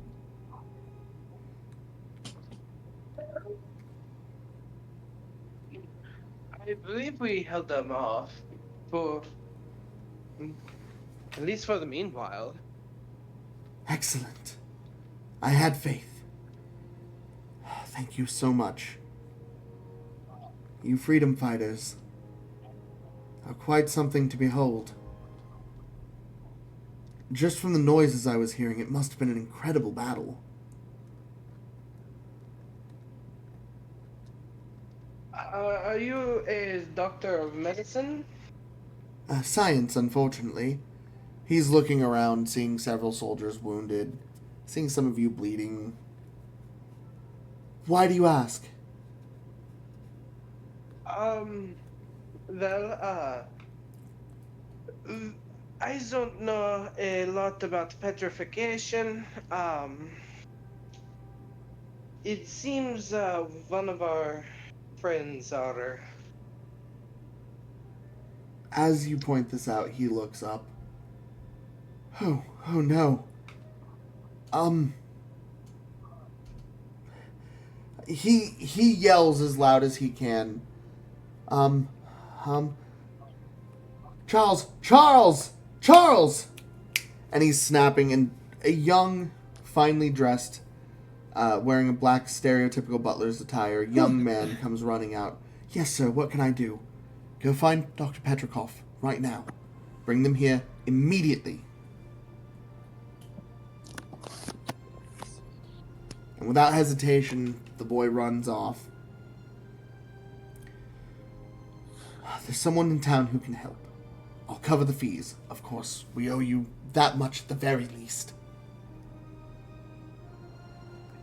And could you, if you have, oh, we will send a search for our friend somewhere on the property. There is a saber. Yes, I'll inform the staff to keep an eye out for him. Is there anything else I can do? He'll look to the party. Strongjaw, Asher. Do you want to speak to the man? I think I'm happy. Would you happen to know anything about this group in clown outfits? Clowns? I've never been a fan of them personally. My father took me to the circus when I was a young boy, but that was ages ago. Those are the only clowns I can ever remember interacting with. The majority of these goons were dressed in a circus act. And one of them took one of our friends. Oh my. He's looking around. He sees Ameillia up on the roof. The green-haired one, then.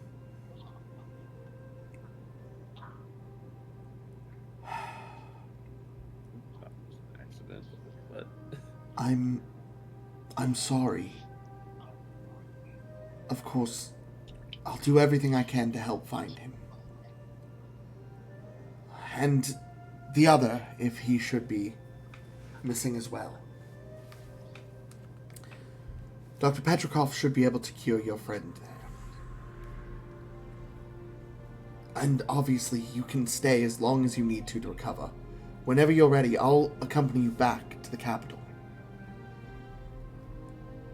I assume, though, you'd like to search for your friend right away. That is the plan once, reinforcements arrive. Very well, then. How do you plan to find him? I've spoken with Lux before. I think I have a clue onto where he's going, but or where he was taken, but it's a long shot.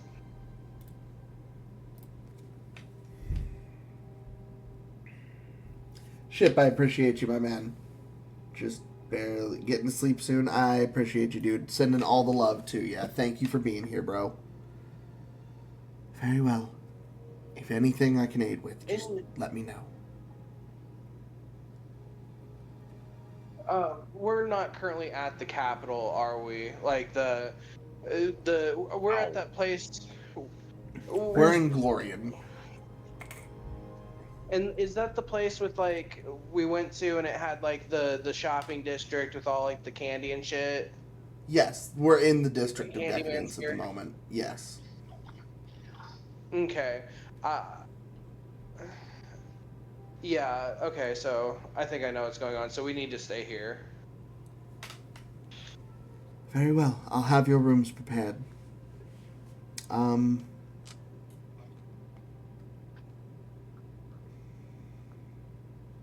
What does everyone want to do for right now?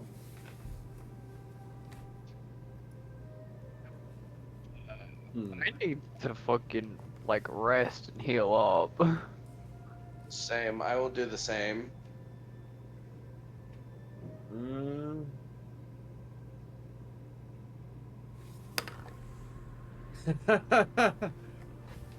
Would now be a bad time to just start looting people and looking for shit? You can absolutely start looting if you want. I'm going just out in the field picking bodies. Honestly, Emrick will see this and fucking do the same. Okay, so what is everyone He looting? will be trying to...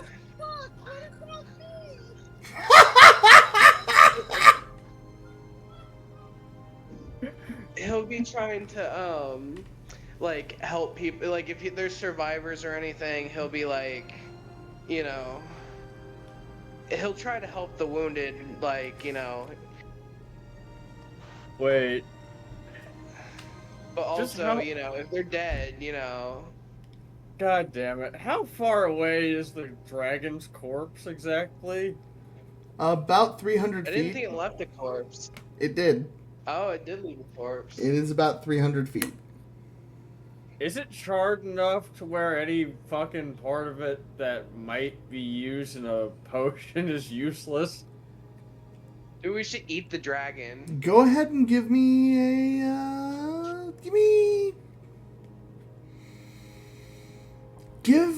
a investigation check.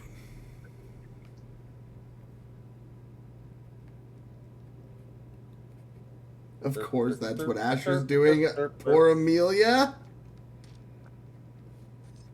So, Strongjaw, Bro. Emrick, what are you looting? Does corpse have any cool shit on it? Go ahead and roll investigation. God. Does a 12 get me anything? So you go and once over the dragon. There's not a lot after the impact hit. A lot of it's a charred mess. You gather a handful of dragon scales that are untouched, a couple of teeth, and one dragon eye. Is there any meat on that dragon? Edible meat? Very little, but enough, yes. If Asher doesn't take it, I'm taking the dragon meat. Okay, so Emrick begins harvesting dragon meat.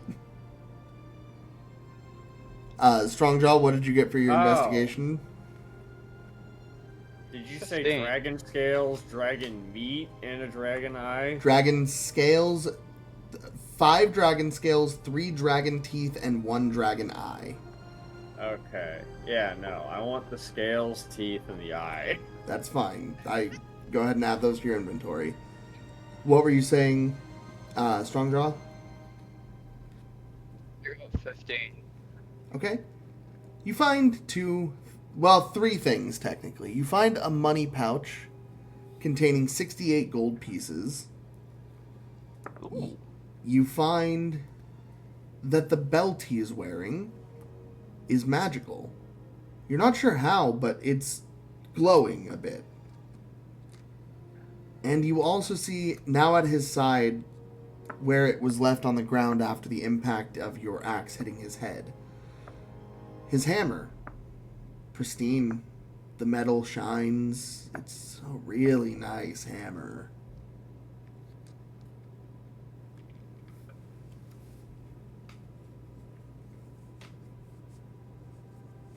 I mean, I gotta take the hammer, right? You can absolutely take the hammer. Do you wish to attune to it? What's that belt? There. You're not sure. But it was magical. Yeah, you can roll an Arcana check if you want.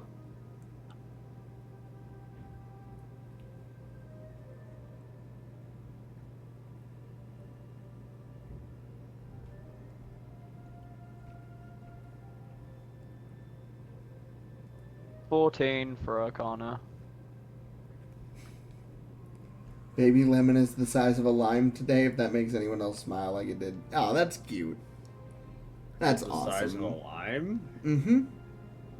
The little baby. The tiny one. Okay. You can definitely tell that this is a interesting item. There's something to it. But you are not as inclined to magic as the others, so you're not really sure.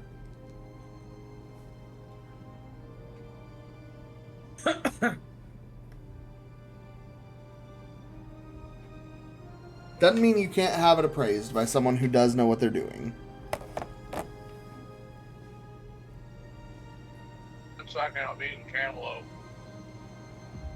You're good. Emrick, you harvest 20 pounds of dragon meat.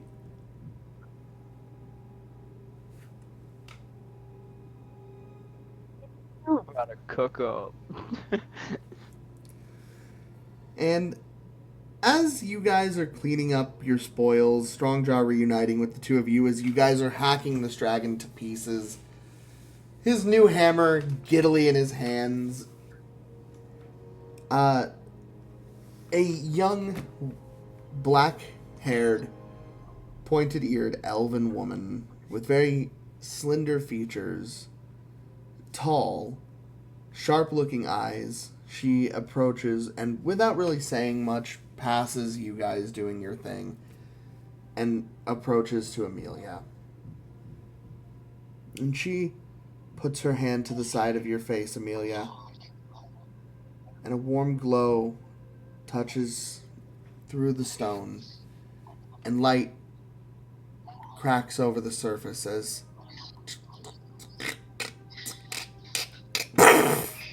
bit by bit, and suddenly you are released from the stone prison, and you breathe life into you once again.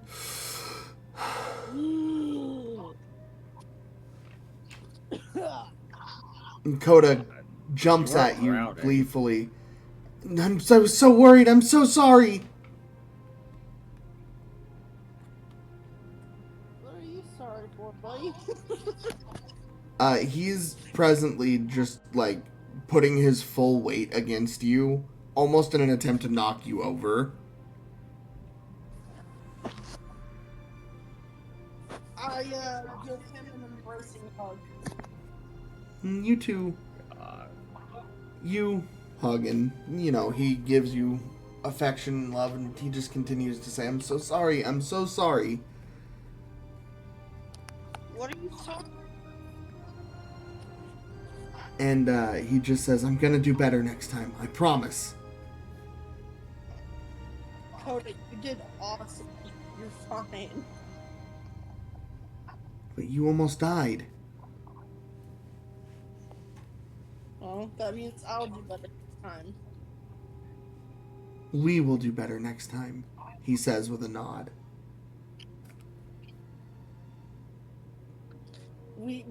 His tail gives me a high five. High five. More accurately, all of his tails are presently wrapped around you in almost a cage. He is being very defensive of you at the moment.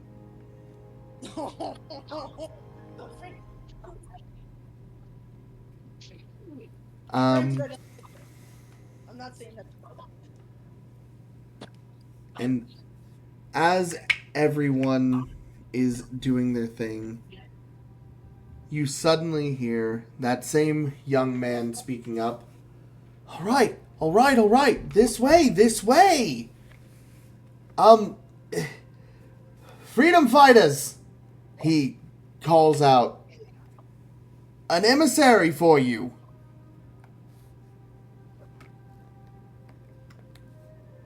For us.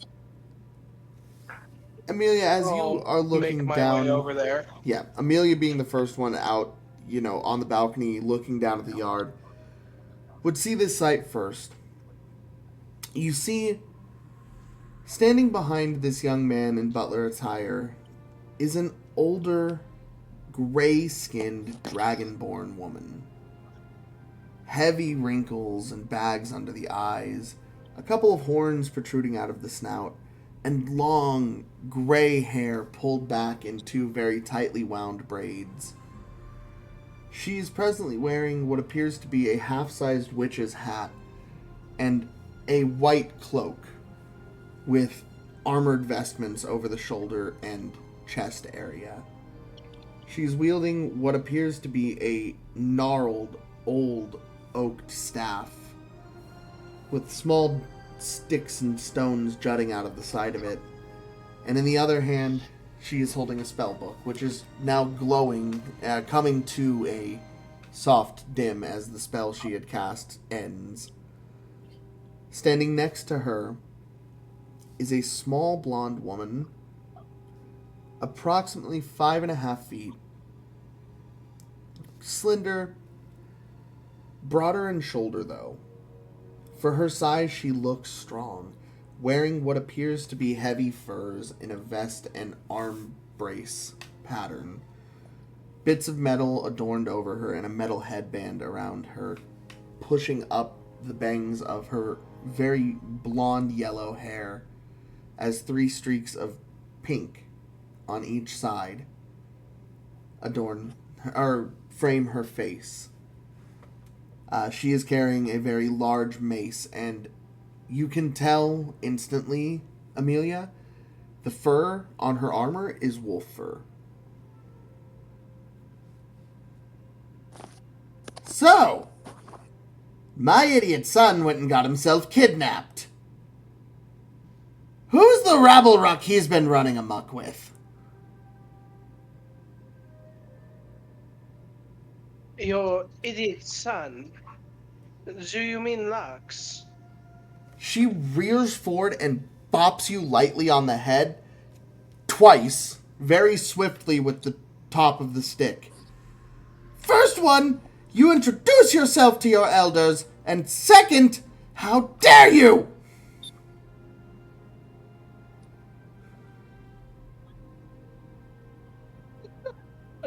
It didn't hurt. It does no damage. It is absolutely just an elderly woman, kind of just meh.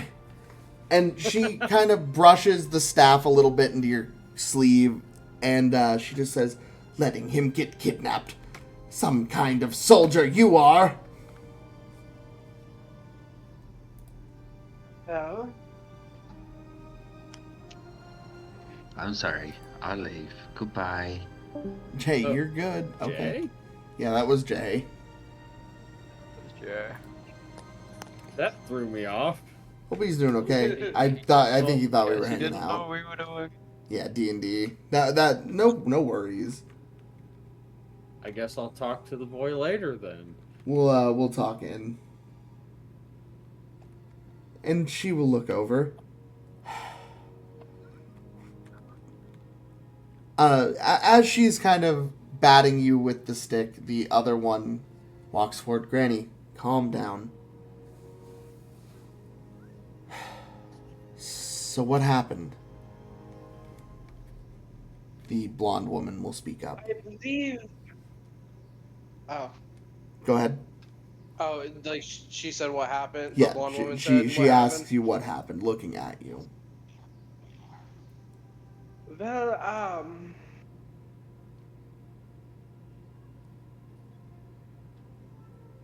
I believe, Lux was taken by something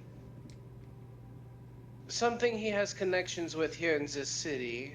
Yes, his bad decisions have come back to haunt him exactly like I always told them they would. Exactly, but,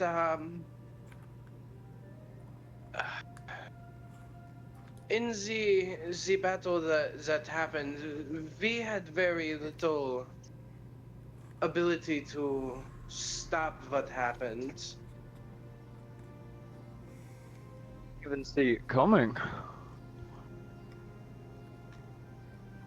Almost a heel turn in personality, she steps forward and pats you on the face through the helmet. I'm sure you did your best.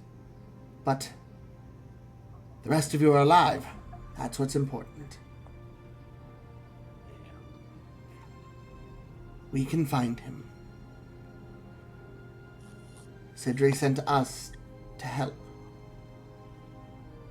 I might not be able to do much in battle anymore. But these old bones know their way around a star chart. I should be able to find him. You said Lux is your son? Yes, that little idiot is my son. Okay. Do you have another son? No, but he has a brother. Okay. I don't know if that would be a good contact, but I know they were speaking. My son...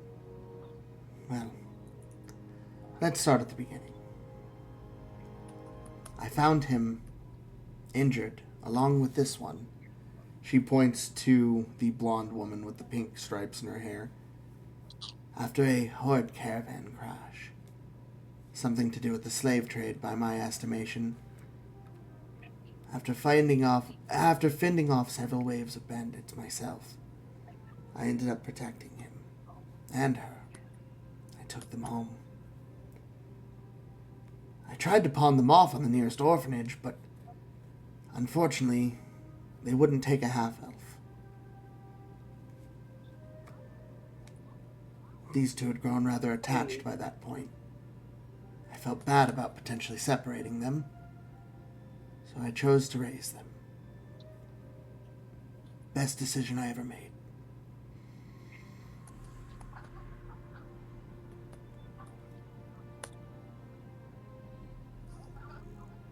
I have a lot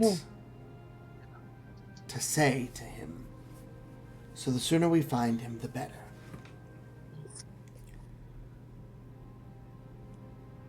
And the blonde woman will step forward as well. I also have a lot to say to him, so I'm going to help you until we get in contact with him.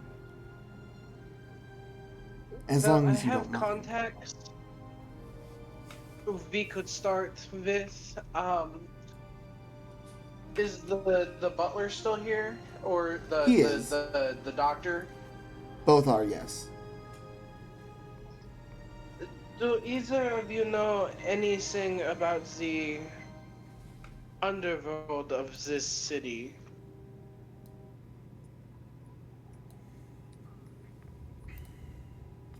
The doctor will look at you. If you're talking about the black market, it's run by 3 major organizations. The Last Laugh organization, which I'm pretty sure you were fighting today. The... oh, what are they called? Ruins Altar Guild, I believe. Apparently a grave robbing bunch. And the third one is... they refer to themselves as the Clasp. They're a wide web of information gatherers and thieves. I have no connections to any of these, and with you having just been warring with one of the major in the Triad, going anywhere near the underground may be a mistake.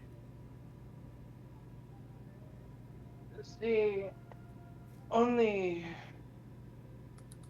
thing is, I believe that the Last Laugh people are the ones who possibly took our friend. Those damn clowns again. Yes.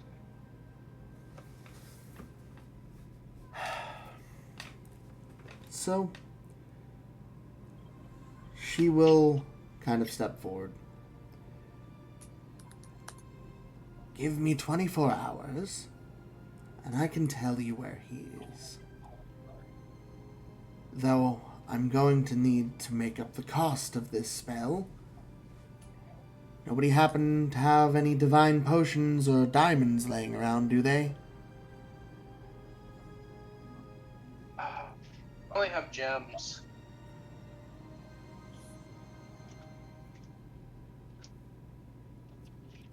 Well, if I had a link to the divine, I could do it a little bit easier, but I haven't tried this in a while. I should be able to do it still. I have a link to the light, if that is considered the same thing. Light is radiance. The divine is godly. Unfortunately, it is not the same thing. We can figure this part out once I'm inside and out of this heat. And in a very similar fashion to one you have become accustomed to, she turns without looking at anyone and says, with a flick of the wrist, of course, "Someone can show me to my room now."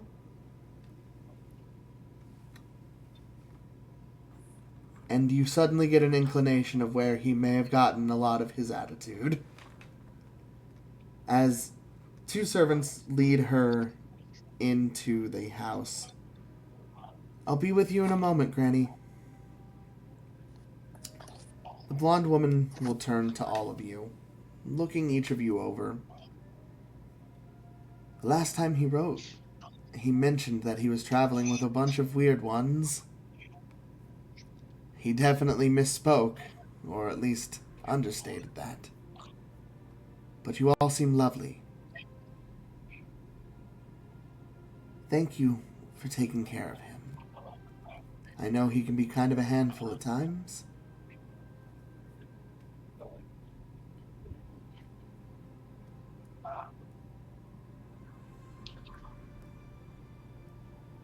And she will go to shake each of your hand. And in proper introduction and fashion, she says, the old woman you can call Elfa. As she said, she's the woman who raised us together. Me and Lux, we were slaves when we were younger, along with his brother.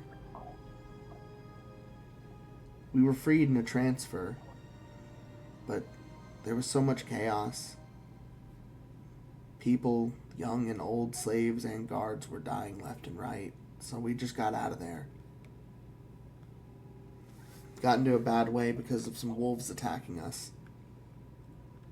Shortly after that, Alpha found us and saved us. We've all been together since. But we never did until recently know what happened to Vulcan.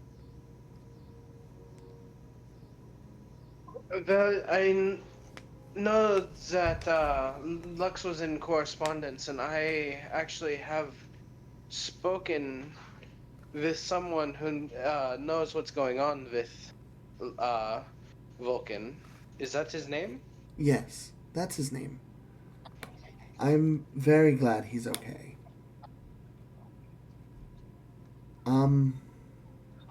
So, as she shakes both of your hands, and as for me, you can call me Rena.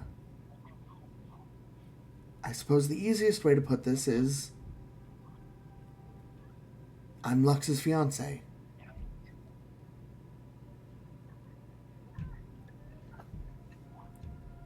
And she kind of does a little head nod and turns to walk away. And the doctor will say, I'm going to go and have dinner immediately started. The rest of the party is transporting to a different location for the reception and the wedding celebrations, away from here. They'll be safe. The estate will be quiet for the evening. I'm going to prepare a lovely feast, and obviously rest as much as you would like. If any of you need anything, please don't hesitate to ask. And I will go ahead. reach out to my contacts for. Emrick was just stating he'll reach out to his contacts about Lux. Very well. Rena, as she's walking away, says, thank you. We really appreciate it. And she goes inside. And you four are kind of just left to your own at the moment. The dust is settled and a fine battle has been fought. Go ahead. Is there a bunch of dead, or has it been cleaned up, or what's going on? It is in the process of being cleaned up, yeah. I think Emrick would help in that effort. Okay. Where is right. Go ahead. Where One more time, Holly. What happened to the bears? The bears are currently in the back, and they are actually returning up untouched. And they walk out to you. And since it is worn off at this point, they are unable to properly speak. They bow deeply, and you hear guttural growling. And the bear cubs come out in single file and take place behind their parents. And you do notice that the two larger bears do have blood on them. And the doctor will look up as he's turning away. I misjudged those animals. Thank you for bringing them. The very few that actually managed to make it past and get to the hedge maze did not last long against them. You have a lot of things. And he will shuffle inside at this point. Emmy is freaking out in chat at the moment.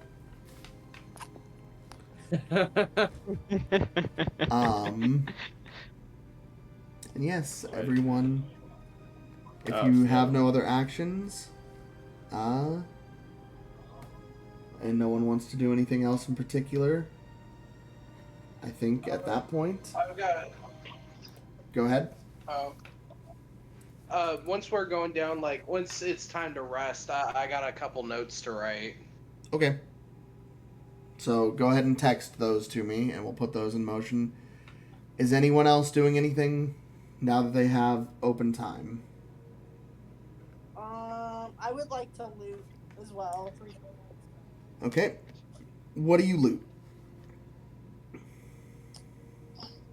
The assassin that was next to me. What? That was for me. Can I loot her? Yeah. Go ahead and roll an investigation roll for me, please.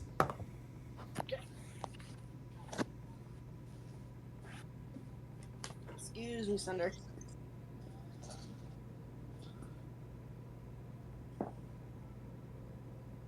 I rolled a 15, and my investigation. Hang on. Took me out again. Hate when it does that.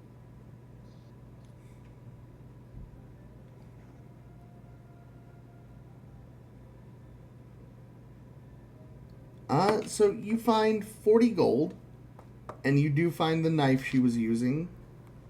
You can add a dagger of venom to your inventory. Ooh, sweet. Otherwise, the only things really salvageable right now are... No, actually, you tore those the fuck apart because you bit into her. Yeah, no, so... As you're looting, though, you do realize she's still alive.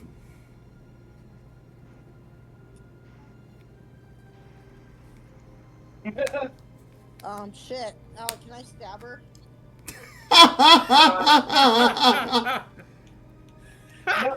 We need information. Nope, she already said it. Fuck. But... Holly. Yeah. You reach out to stab into the woman. And in a moment of panic, you hear a very familiar growl emit from her. And in just the flash of an eye, her eyes shift from a deep blue to a piercing yellow. She grows fur and claws and a snout and begins to change into that of a very familiar werewolf in shape as she lunges backwards and begins to dart away at full speed.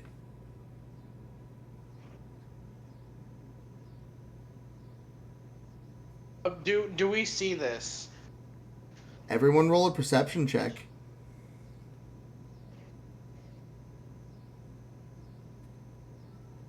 Was that my brother? That was a woman. That was definitely not your brother. Okay. I'm sorry. 17. Oh, Okay. my dice roller's slow. Cinder. Where's one? Perception? Yes. Oh, wait. Plus perception.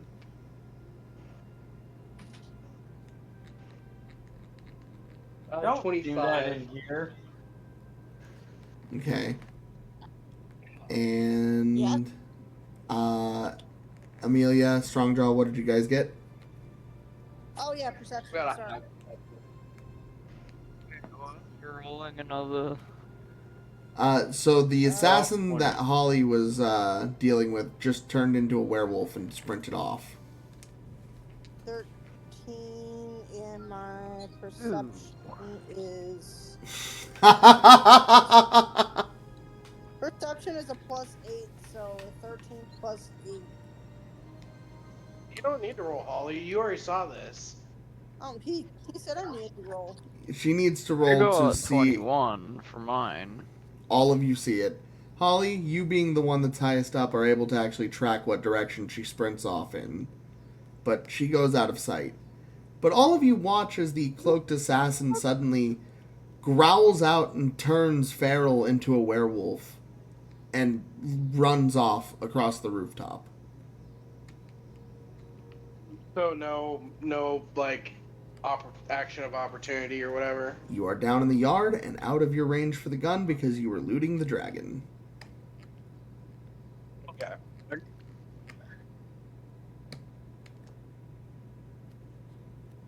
Is any like named characters like dead of like the armies? No. A good amount of the troops on our side made it back. Some died. Solomon is still there. He's fine. And the only major casualty in this case would be the bandit lord. Otherwise, there's many bandit corpses around. I'm not gonna do that to the bandit lord, but so how many third level spell slots do I have left? Because if I'm doing my math correctly, you should have 15 spell points left, so 2. Well, 2 lucky fucking individuals I cast Revivify on. Fair enough. They are very grateful to you. Oh. 2 lucky soldiers are brought back from the dead.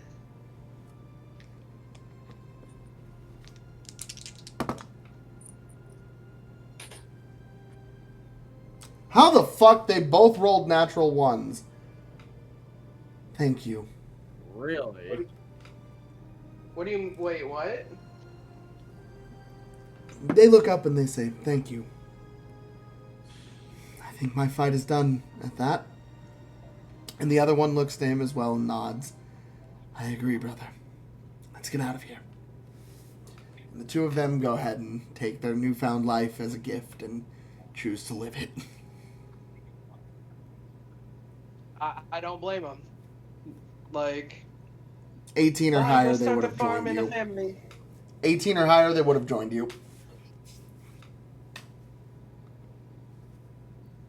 Oh shit. Still, Emrick's happy about that. He's like, bye, go start the family. Go, like, get a farm somewhere. I'm gonna go put my kid through college now.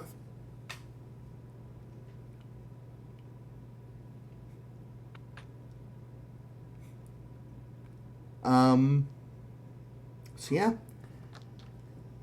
With the dust finally settled, does anyone else want to do anything else?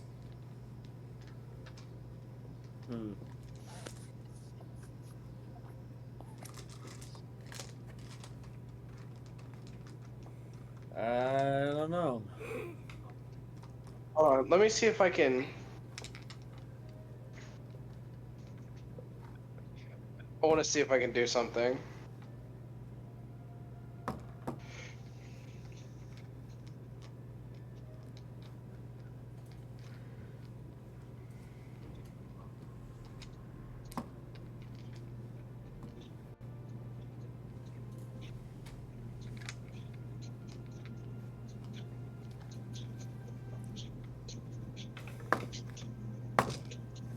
Nope. Can I cast Catnap on myself to sleep for 10 minutes to get my spell slots back to revivify more people? Is that a cantrip? What level spell is catnap? It's 2, right? Oh wait, shit. It's a level 3. Never mind. Yep. You do not have enough spell points at the moment. I should have done that first.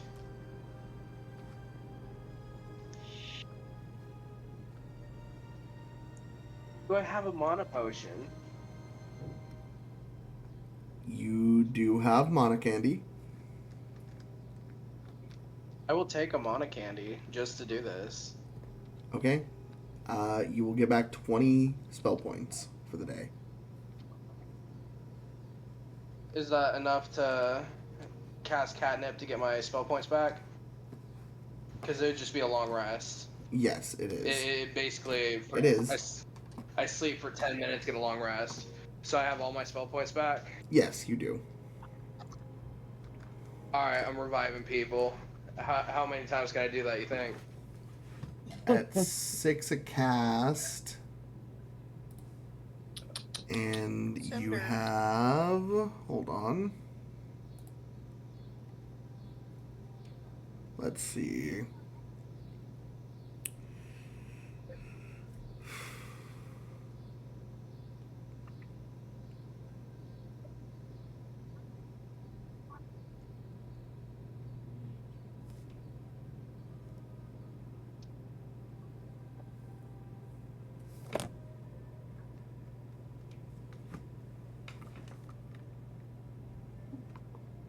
I'm trying to cheese this.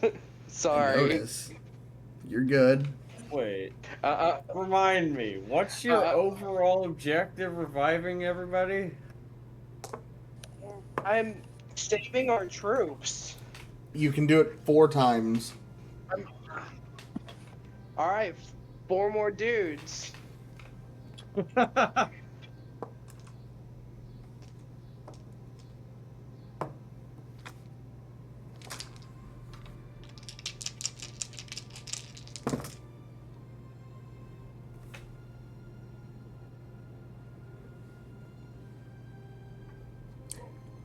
Two of them... People back to life, baby. 2 of them rolled nat ones, and no, I'm not even kidding, but one rolled a natural 20 and the other one rolled a 19. So, 2 more of them. Thank you. What is We've the got a lot of thinking difference to do. here? And they say, we've got a lot of thinking to do. And they turn and leave. But the other 2 drop to one knee, placing a fist over the heart. And they just say, you've brought us back to fight again. Allow us to take your lead.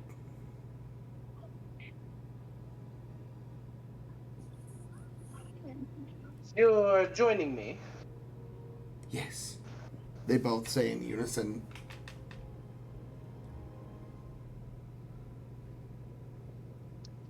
Well, you can stick around with me for a while, but I will send you back to the Freedom Fighters headquarters to be trained with the rest of the new recruits there. But I will have you back in my squad soon.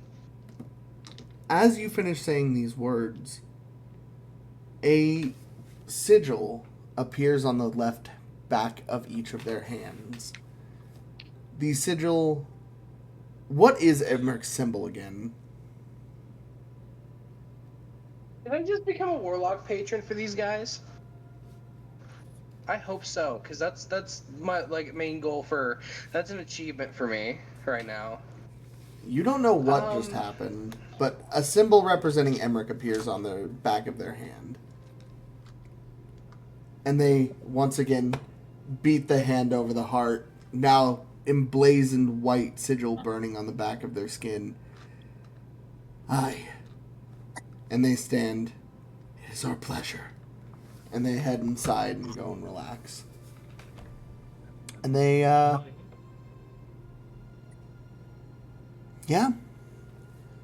So, does anyone else want to do anything?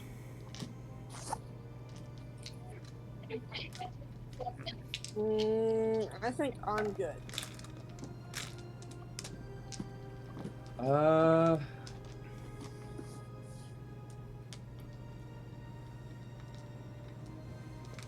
Outside of trying to loot more shit that I might actually be able to use, I don't know.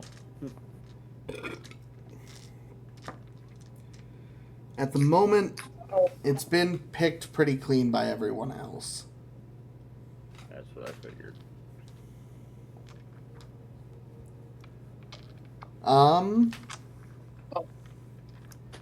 A small pile of loot has been gathered from the bandits and the smaller ranking. If you want to look through that, you can go ahead and roll me an investigation check. Can I do that too? Sure. Well, this investigation, that's 16. Okay. Austin, you pull out a small golden statue in the shape of a man wielding an axe. Doesn't seem to be magical of any kind, but just approximate value in your head. You've seen similar paperweights like this. This is probably run about 600, 700 gold.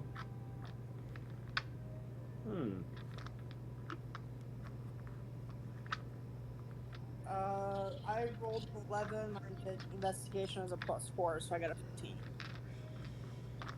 Holly, you find 2 vials full of liquid.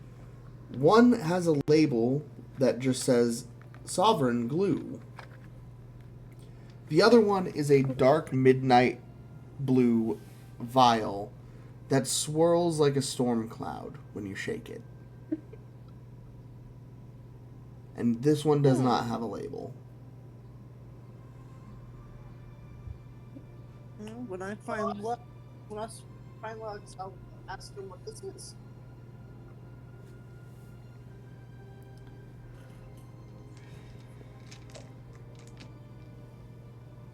So, as everyone is headed inside, a large makeshift meal has been prepared in quick haste for all the very hungry people. And as everyone sits down to relax, catch their breath, all at once you hear a from one of the upper floors. As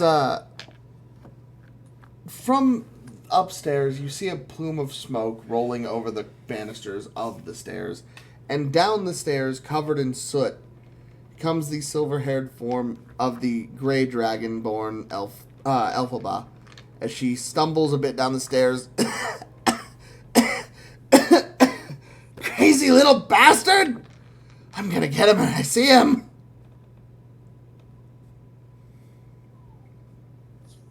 I know where he is! She shouts very loudly. He blew up my crystal ball, the little shit!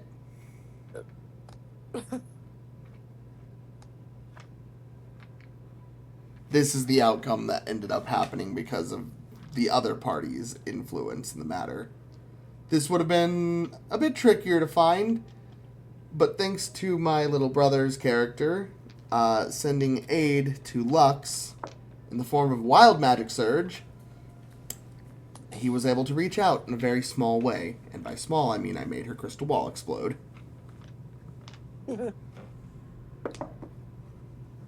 So,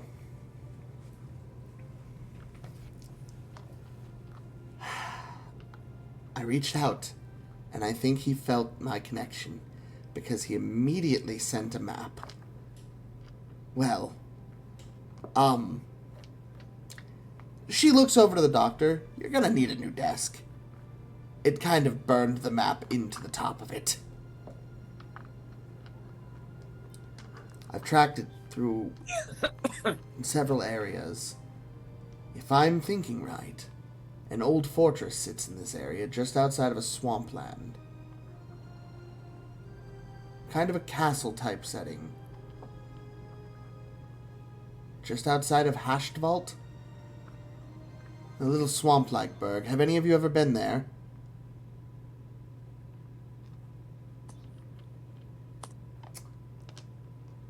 It's at this point that I want every single one of you to not roll anything, but very casually all remember that The exact place she is talking about is the place that you guys failed to infiltrate just 2 weeks prior.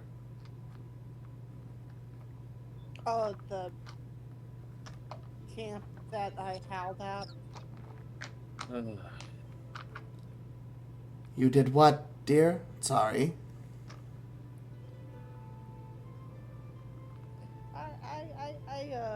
I may have howled.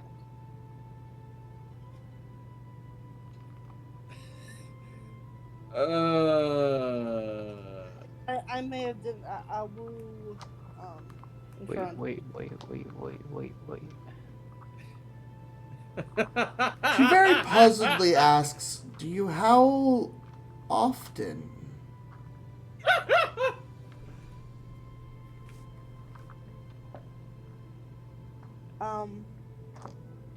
Only when I get super excited. For the love of God.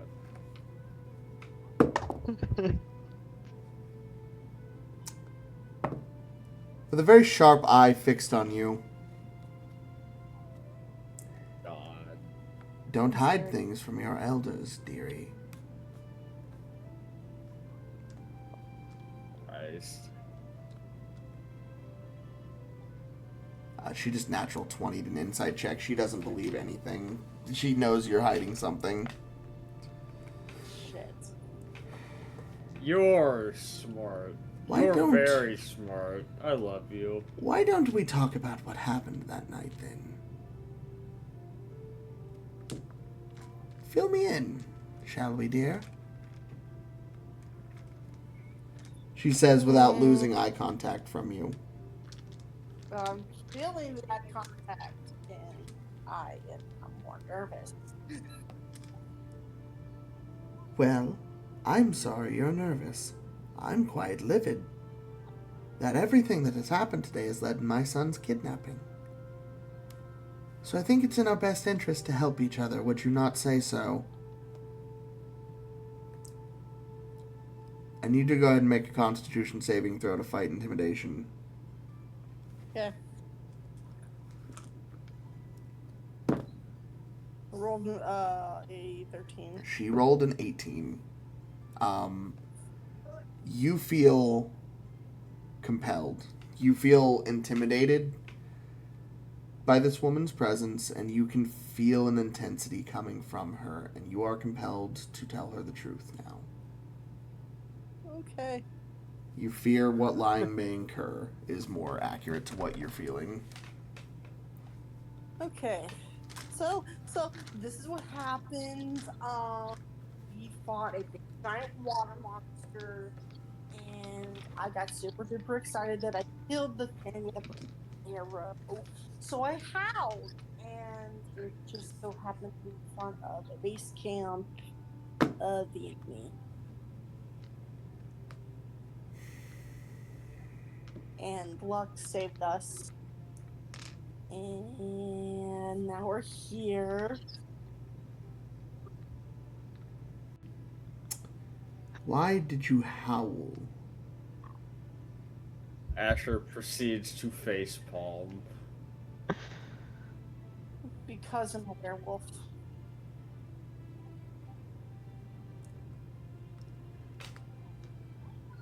She breaks gaze with you and actually looks over to the blonde woman that came with her.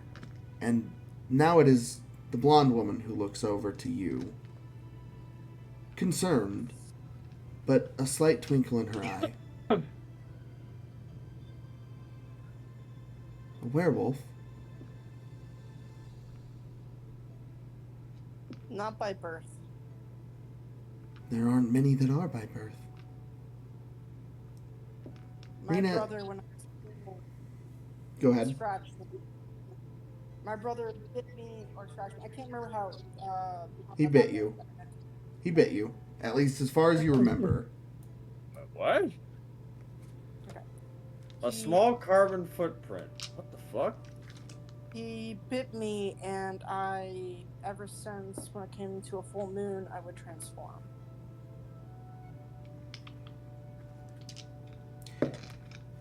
Rena will stand Had up. I not done that on console yet? And she will put her arm, or she will put her hand on your arm very lightly. And she will kind of tilt her head in a way that signals to follow her. And she says, I'm so sorry. I'm not feeling very well. I think I'm going to go and get some air. Emmy, you have no idea how true that is. And she's going to Wait. step out. She's falling. Is she putting me outside? She's not pulling you. She motions for you to follow with a head nod, but begins moving pretty swiftly before anyone can say anything else. Okay.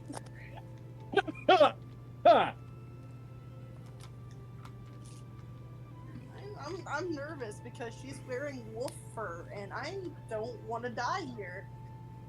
Why would you essentially tell her right off the bat, then? I have to ask. Failed my intimidation roll. I had to tell her. You didn't... Intimidation You didn't have to. roll? What the fuck? You failed. You didn't have to. You just felt as though something bad would happen if you continued to lie. Thank you.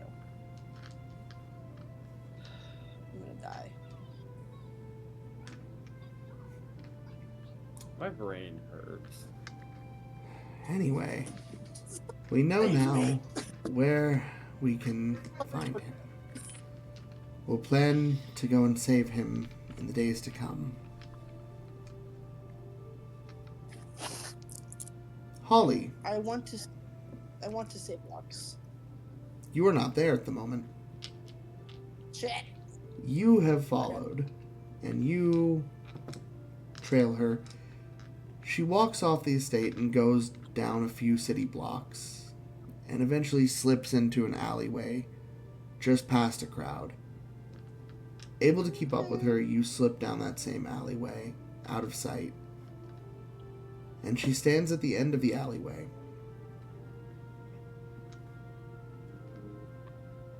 And without making eye contact with you, she says,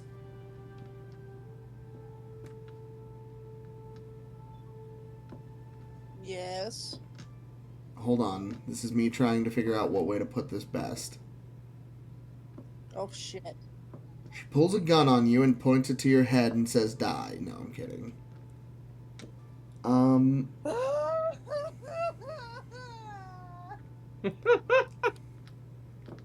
She turns around, and in one motion, without really saying much of anything, she drops the cloak hooked to the fur vest and armaments. The vest falls loose as well, revealing a loose white cloth shirt, and down her neck and underneath the shirt where it runs fully, you see a very wicked bite mark of a scar. And before you can say anything, her eyes shift to a deep, vibrant orange. Her fur begins to erupt from pale skin. Unlike yours being a deep gray, hers is a stunning silvery white, adorned with those same pink streaks down the fur. She grows large as she transforms, not into a hybrid form, but into a great, dire state. A very large wolf sitting in front of you, and you hear a voice project in your head. You're not alone.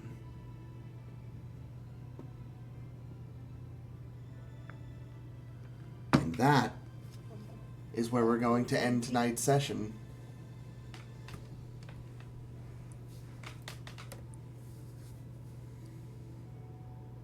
Holy shit, I thought this woman was gonna kill me.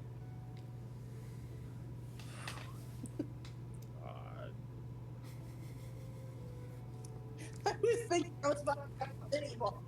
Oh my god. I'm not that cruel.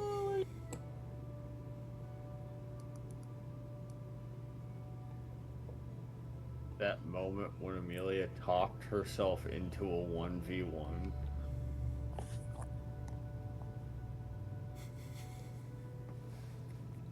I love that everyone thought she was gonna get killed. Yeah.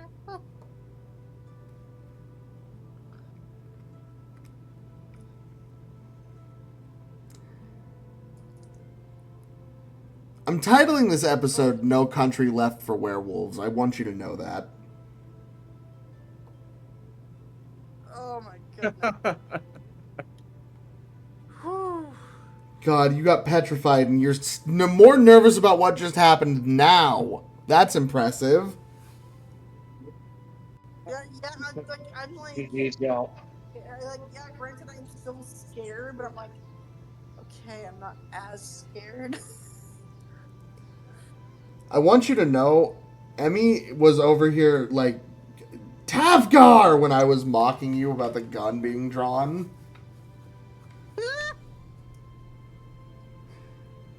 Oh, goodness God almighty. Well, we have now introduced two of the NPCs I have been looking forward to introducing for a long time. Lux's dear fiancée, and the girl he's been with the absolute longest on his own personal journey, and the woman that raised the two of them after freeing them from slavery.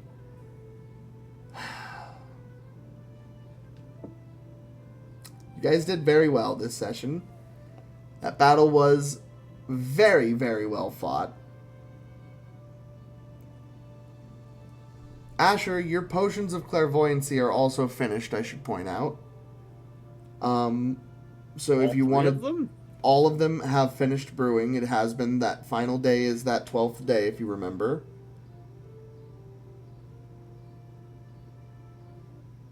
Cool. You made it seem like he was aromantic. No, actually I did not. I have never once actually pointed out anything to do with this particular character's preferences. And just because I myself am asexual doesn't mean my characters are. Okay, cool. They're already in my inventory. I don't think I've made out Strongjaw to be gay. No, you have not. You haven't made Strongjaw out to have a type yet. Which, I mean, brothels and stuff exist. I'm never going to go into full detail or anything, but if it's a part of your character's story that they want to go seek companionship, that's part of their story. I'm never going to get into the nitty gritty and dirty of that, ew. That ain't my playstyle for sure. But, yeah, if your character seeks companionship, or wants a relationship, or just wants to go visit brothels, it's up to you.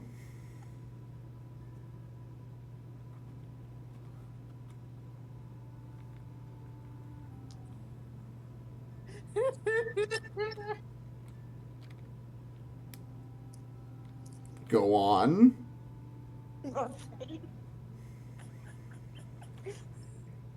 Welcome back, Nova.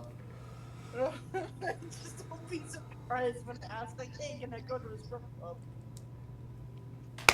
I'm sorry, is Ameillia going to?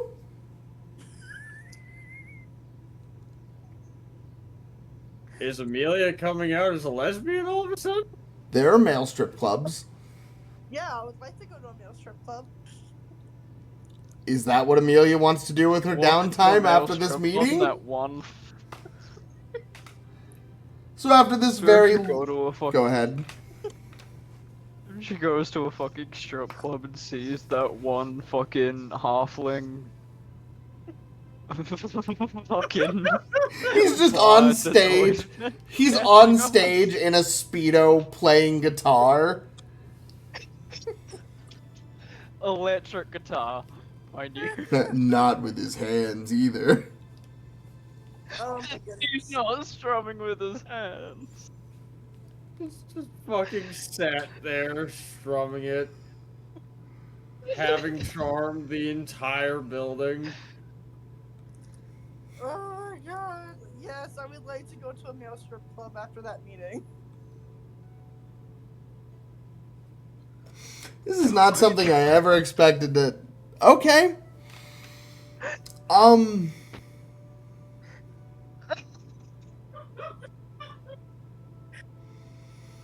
me trying to think up a clever name for a... You know what? Yeah. Shortly after your talk, Me which to hit will... this motherfucker. I'll text you the transcripts of the talk that you What and do you Rena do? Roll a have. d20 to see But- how many inches you get? Like, God. Shortly after that, Hush, shortly after that, and you feeling rather all over the place for everything that has just happened in this day, nearly dying, being turned to stone, getting confronted by another werewolf, losing Lux, it's all kind of hitting you at once, and you feel the need for some time to yourself. You head to a near establishment. You find a tavern with the ever-common symbol on the sign of two hearts intersecting, which is the common brothel sign. The tavern is called the Purple Helmet. And as you walk in, there are dancers galore. Many shapes and sizes to each of your fancy. And you go have a lovely time. And my only question is, are you just going to look, or is Ameillia looking for a purchase? That's a way to put it. Difference in prices, to be fair. You are so hilariously awkward right now. I just want you to know that. And I am unfazed by any of this. Yeah, you expected me to do this, didn't you? I'm sorry, did you say both? I expected Pig to do this. Did you say both? Wait, did she say both? She said both! So the madam running the bar and brothel simply would request 30 gold and speak no more words, as what happens, happens.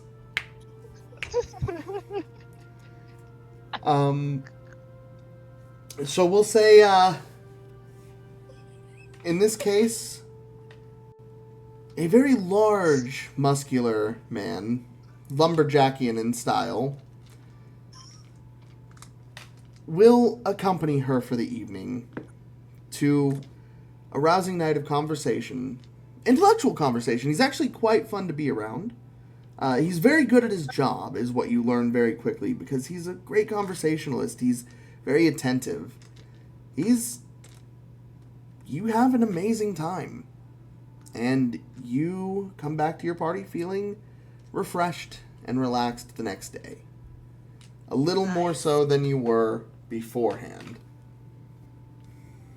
Yay! God.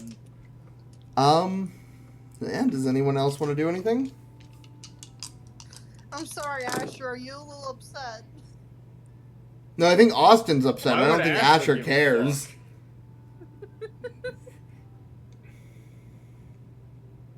Asher isn't me. I know.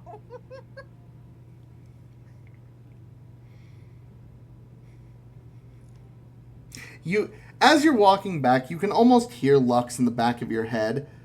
Oh, a depression fuck! We're getting places with you, girl.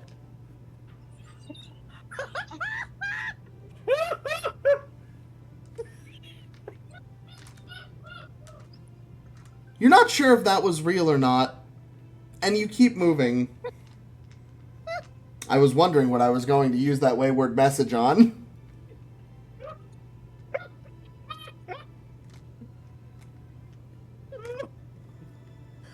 I'm fucking crying. Oh, fuck. And my cat is just like, what's going on? And all I did was jump up here. No, fuck, hold on, I can't breathe.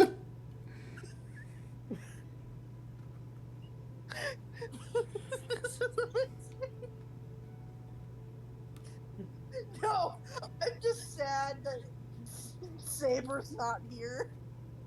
That would have been too goddamn. Oh, he probably would have gone with you, let's be real.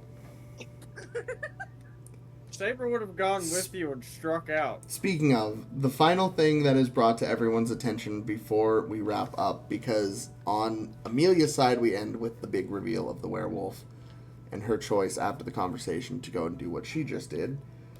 The rest of you who stuck around are alerted to several guards bringing Saber unconscious downstairs and just saying, "We found him passed out in a puddle of sick upstairs.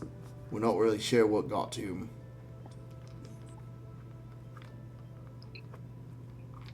"He smells like a fucking brewery," one of the ones in the background, a little irritated. You actually see a little bit of vomit on his shoulder. It looks like Saber actually puked on him a little bit. Oh my god. And yeah, he's very, very intoxicated. He's also holding a guitar that is swirling deep crimson stars embroidered in a galaxy-like background, moving magically. You've never seen him strum that before. Misty, you're... But that is all we're doing. That is it, and that is it. It has been a lovely episode, you wonderful, wonderful people. Did so good for your battle. Holly just threw us all the curveball of the century we weren't expecting here at the end. I don't think any plot twist I could ever work up would ever top what she just pulled.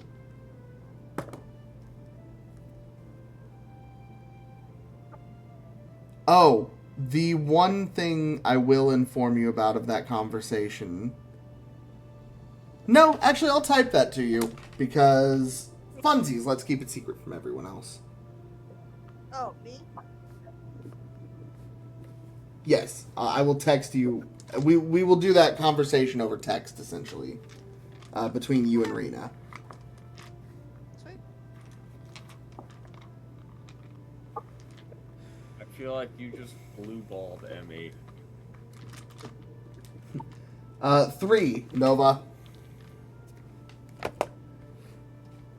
But that was an amazing session. You say blue ball, that was a 3-hour session. I'm trying to keep these consistent length.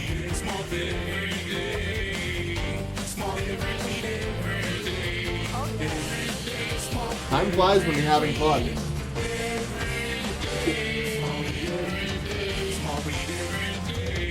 Why are you botching rolls?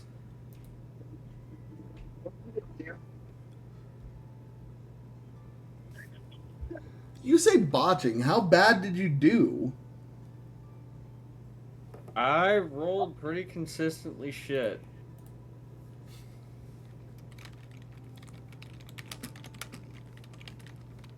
The only thing that saved me were my fucking bonuses this session. It unfortunately be like that sometimes. Well, ladies, gentlemen, boys and girls, we come to a close of another lovely episode. Not done with stream, but YouTube. We are done with you guys for the week. I will see you all very soon over there. YouTube, we love you. Don't forget to like, comment, subscribe, do all that good stuff. It really helps the channel. We are growing from a very small platform and trying to do something wonderful here. Those of you that are enjoying the sessions, I really appreciate you. And down below in the links, I've got everyone who's featured here and their preferred social media tags to find them at by listed name. So it'll be nice and easy. Like I said, do all that good stuff. YouTube, we will see you all later. We love ya!